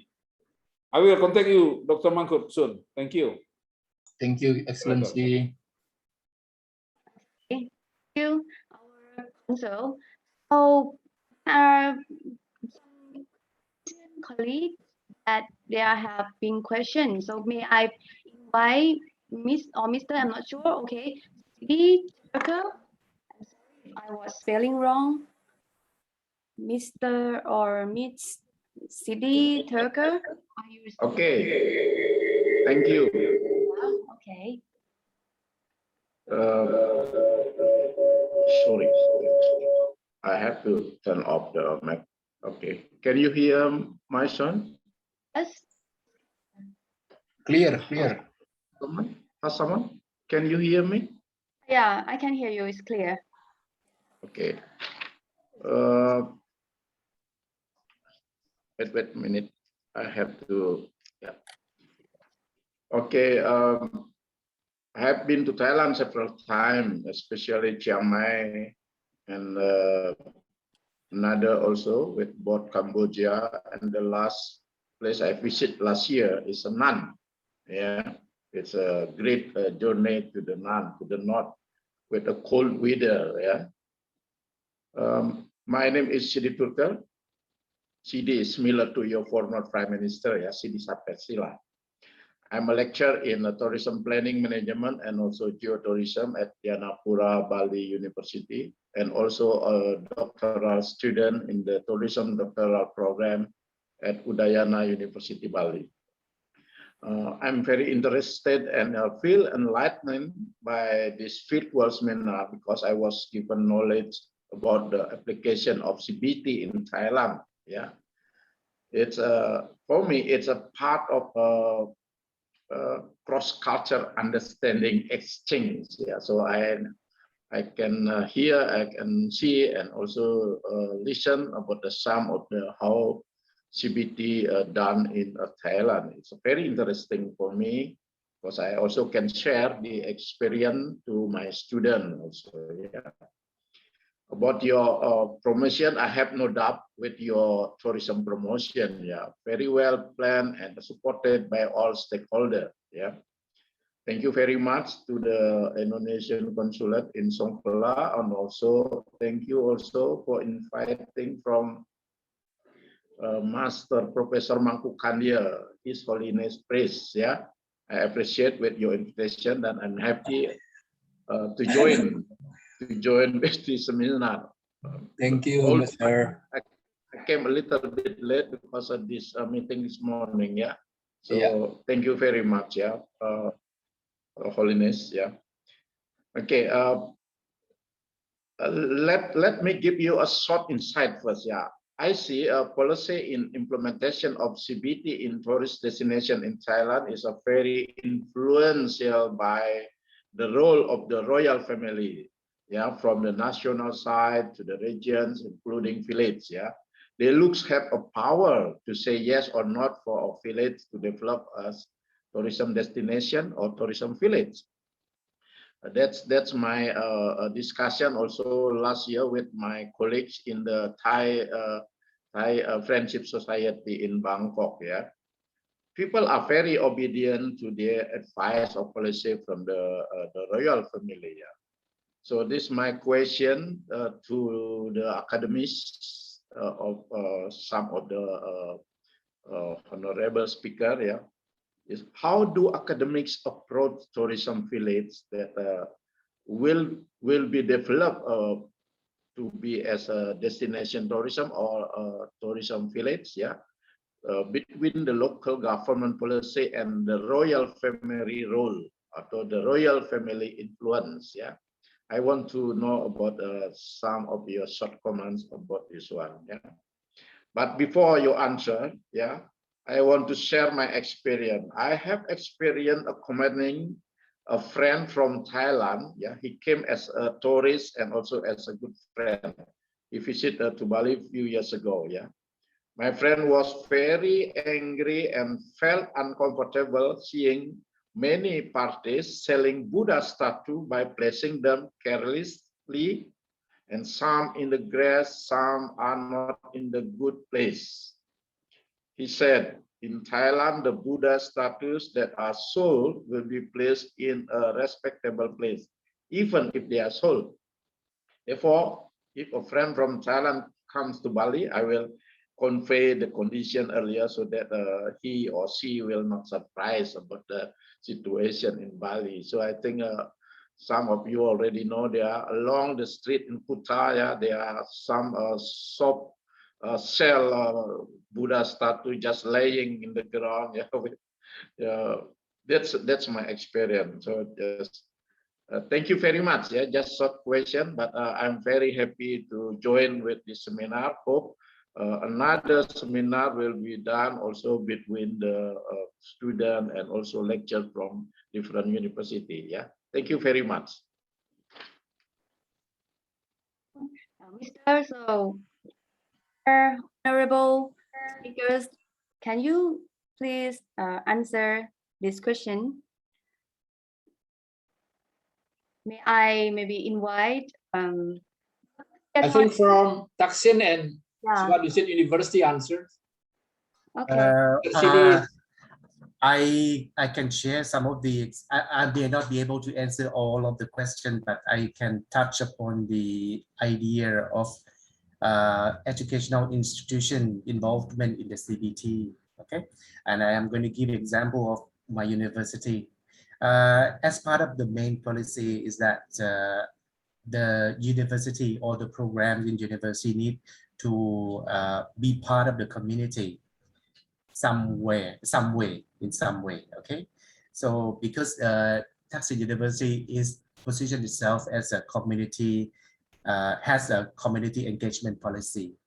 Okay, so we need to make ourselves be part of the communities, and tourism is also the main target that we do. Like what we try to engage ourselves in the community is through the research work and some project that students need to engage.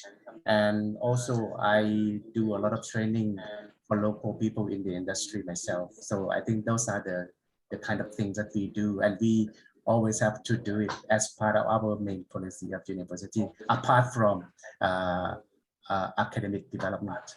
Thank you. Okay, thank you. So, Miss Soha, do you have any? Okay, all right. Okay, to answer this question, as a part of the university, according to the role of the university in Thailand, we have 4 major mission to do. The first thing is teaching, right? And the second thing is doing some research. And the third one is academic services. And the last one is promoting art and cultural. Okay, so as a part of teaching, we also give our students a chance to engage in the community, to learn from the community as well. And also the part of doing the research. For Dusit University, we are also the community-based engagement university. So we run a lot of research projects. And we try to give our students a chance to be a part of the research team. Okay, like we go to the village to collect the information, to collect the data. We always bring our students along, and they can learn from the community as well. And for the academic service, we have done a lot of projects in the past, which is related to promote CBT, especially in the northern part of Thailand. Okay, 2 or 3 years ago, we got some budget from the government to run about the CBT in the northern area. So in this session, we also asked our students to join, and also our faculty members as well. So this is all the part that we join or we share to the CBT development. So I need to support a little bit information, and from the question, maybe you ask about the royal family. So I would like to say, I'm so sorry, maybe about a little bit thing missing. I say about the royal Thai government. The full names of our government, we call Thai royal government. It's a central government. The top manager is a prime minister. Okay, so when we talk about the policy, we have to start at the central government. The central government, the names, or name list in Thailand, we call royal Thai government.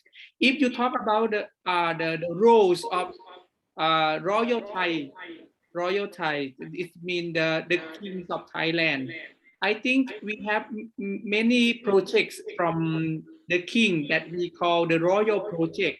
The royal project can be like the pilot project. The pilot project can lead the sufficiency economy and the role model for the people in the rural area. And the plantations or the field work of the royal project nowadays can be the CBT plant of family CBT's example also. That is why the royal family also linked the project to the area, especially the rural area. I think we have to talk about the sufficiency economies and the royal project maybe in the episode 2. Okay, I think we have a lot of things that we need to share with you, especially the sufficiency economy. Dr. Chidapha Suan is also expert in sufficiency economy in Thailand. Maybe the next session we will discuss. Okay, thank you. Thank you. Thank you. Clear. Yeah. Yeah, okay. So then may I have only last question because we have very limited time, okay? Maybe we continue to next episode like Dr. Chun say. So may I invite the Mr. Chalat, you raise your hand first person. And now, yeah, okay, it's your time. Okay. Please give us But it's now the time. Now time is over. Yeah, but it's the 12:10. Is it okay? It's okay, a Is it little okay? bit. Okay. Yes. Oh, สวัสดีครับทุกท่านนะครับ everybody. It's good afternoon. Yes. Firstly, I would like to say thank you for your invitation me to join with the diplomatic meeting webinar this time. And I'm introduce myself. Yes, I am a tourist guide. I did the tourist guide about 35 years. Yes, and now I already retired. Yes, about 6 years ago. And in my place now, CBT. I like to explain or to tell the things that include the accommodation. Yes, because I heard that nobody talk about the accommodation for the tourists. Because the accommodation is like the budget program for CBT, not so high class for like 5-star or 6-star for the accommodation hotels. So I think but now I don't have enough time to talk about the homestay or home lodge. Is it homestay, home lodge, or hostel? A light program. Yes, and when the tourists come to visit our places, what they can eat, the specialized the food, the famous food in the local area. Yes, the localists eat almost every day. And my location in Satun, this about 3 years ago, the UNESCO announced the new place for we call Satun UNESCO Global Geopark. But in Satun. And I heard that one person talk about the place of the Patalung, about the Talenoi and yes, the history or what the tourist attraction there. But I link to Indonesian people. Patalung is the original of the local dance, Nang Talung. Nang Talung. Nang Talung, or in English, we can explain like what a shadow play. Shadow play. And link to Malaysia, Wayang Kulit. And link to Java, we call like a Wayang Java. Yes. So I think if the Indonesian come to visit Patalung, maybe they don't understand the language and they don't understand what the music like that, and the style of doing or performance is the same. I am very proud to recommend them to know the local dance. Like I went to Bali, Mr. Dr. Mangkut in Bali, that I'm very happy to see Yes. that your local dance, barong dance. Yes. Barong dance. So I Lion. many times to visit there. Okay, I don't know that I have, maybe I take so much time. Okay, I'll finish my suggestion or some idea. So next time, maybe we talk more discuss like the accommodation, transportation, and tourist activity. Yes, more than this, and the tourist activity. But the policy is also the most important. Because like when we want to build something, we must plan. Yes, we must plan. But for the tourists, they come to visit. They want to eat. They want to stay. And Thai people and Indonesian people, we have something that the same. So in our daily life, we not so how should I say like the regulation. We are like how should I say like flexible to talk, more friendly than others. Yeah, this is my idea. Okay, my experience to share.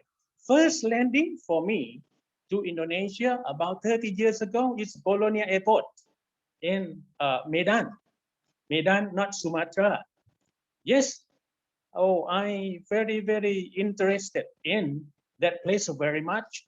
So one person talked about the Talenoi or Talenoi Lake, and I missed very much about the Lake Toba.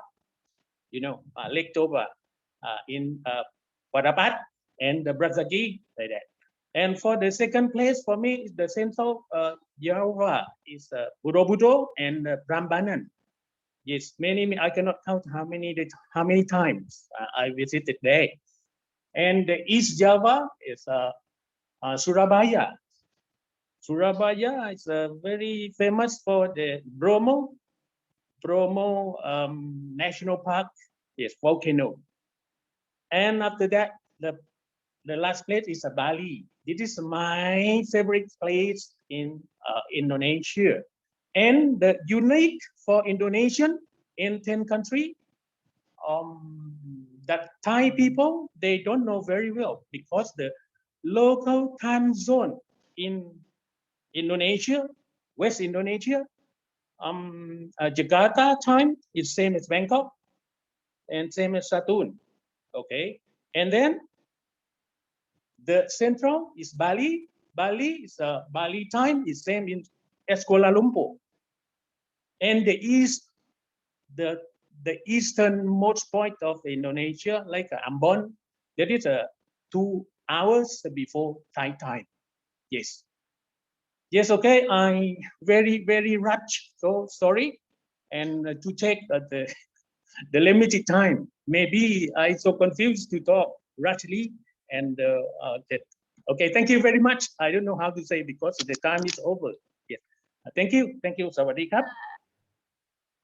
Right, Mr. Salat, and it's really good suggestion that we should focus about the tourism because accommodation is one of the good factor that bring the tourists come to the place. So that okay. I forgot. Sorry, miss.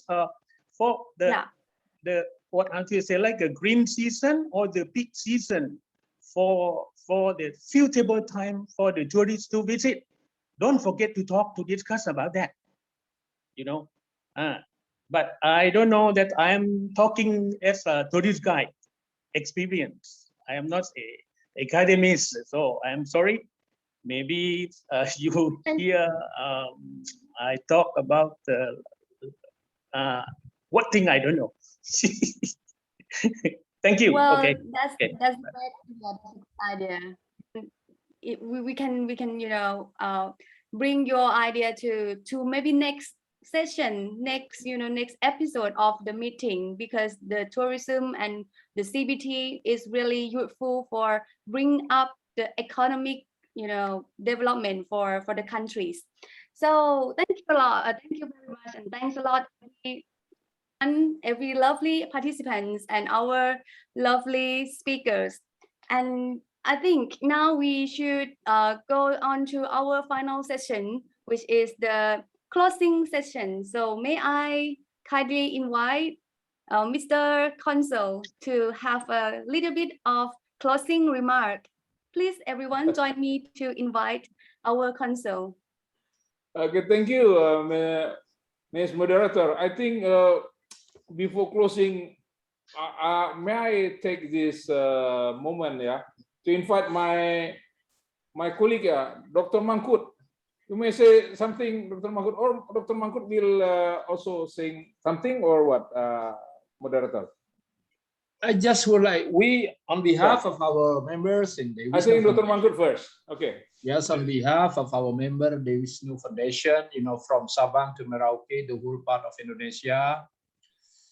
This is highly appreciation for Mr. Counselor, the Consulate Republic of Indonesia at Songkhla. So I would like to extend our thank you very much to Thaksin University, Suan Dusit University, and the moderators to make this event happen. So let me do the follow-up. What is the next, after we discuss? So as suggested by Mr. Chalad, Yeah. I'm very happy that everybody here, and most of the speakers have been in Indonesia, especially our village Ubud, Let me share. We are brothers and sisters, between you, Thailand, Indonesia. We have lots of similarities, you see. I think that's our statement, not closing actually. We have to write, not the closing statement.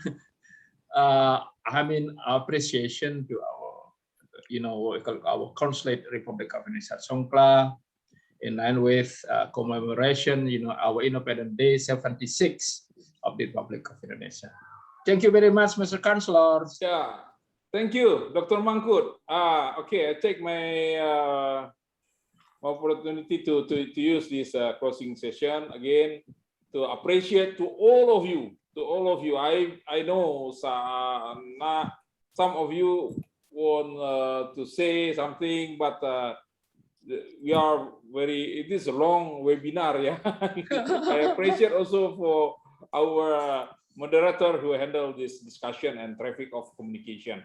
Well, I think the conclusion is very, from me, some of the best practice from our Thai scholars we can take and practice in our industry, Dr. Mangkut.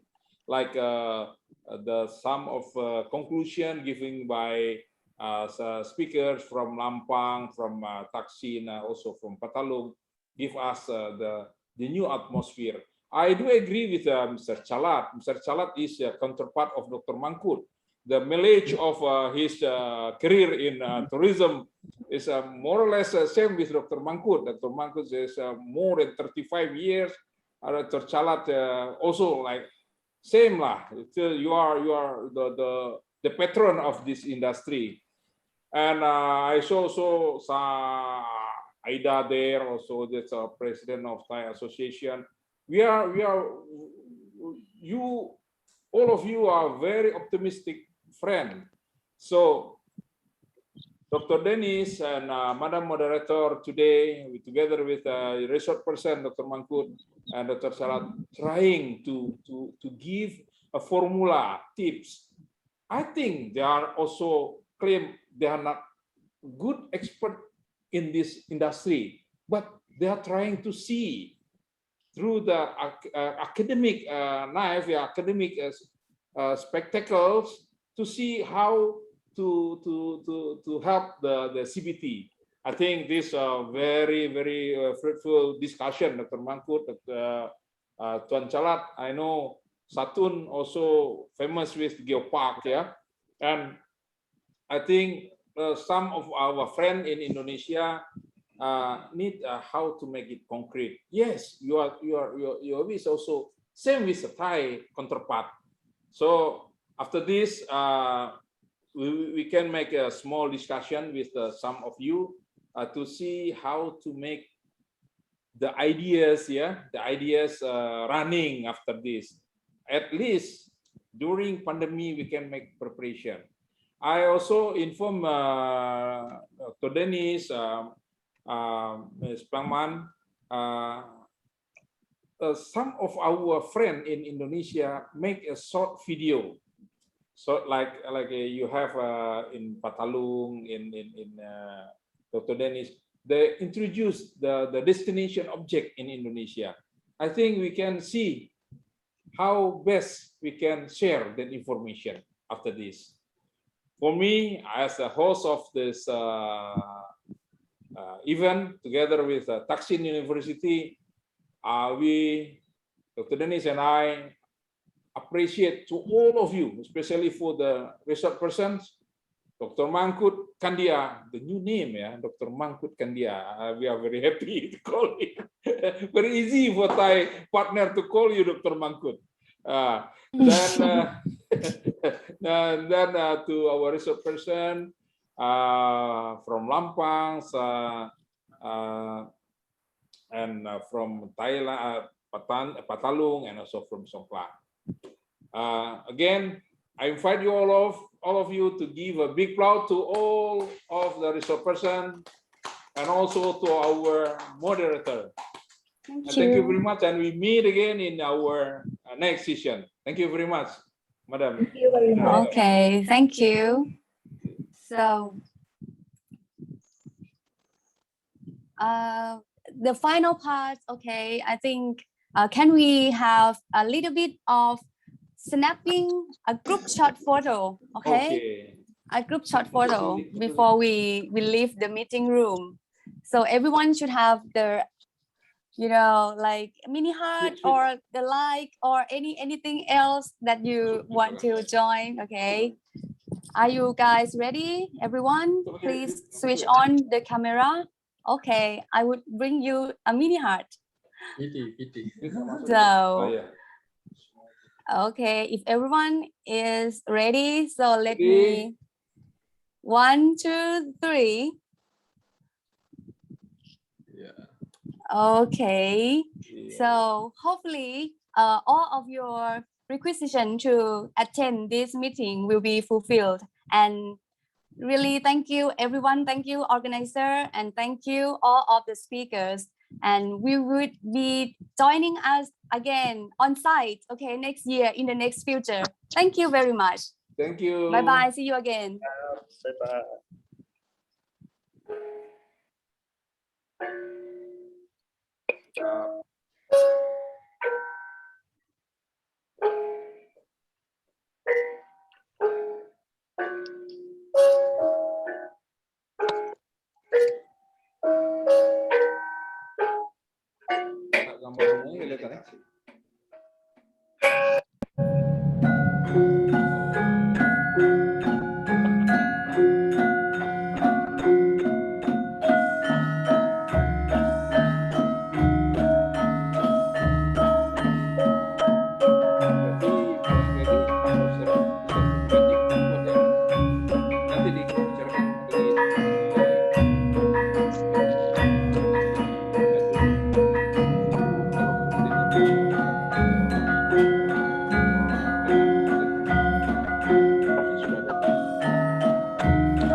Thank you, thank you, thank you. Thank you, everyone. Goodbye.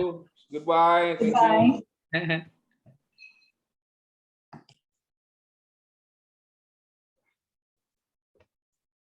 Ya, bikin. Makan kita lagi ya.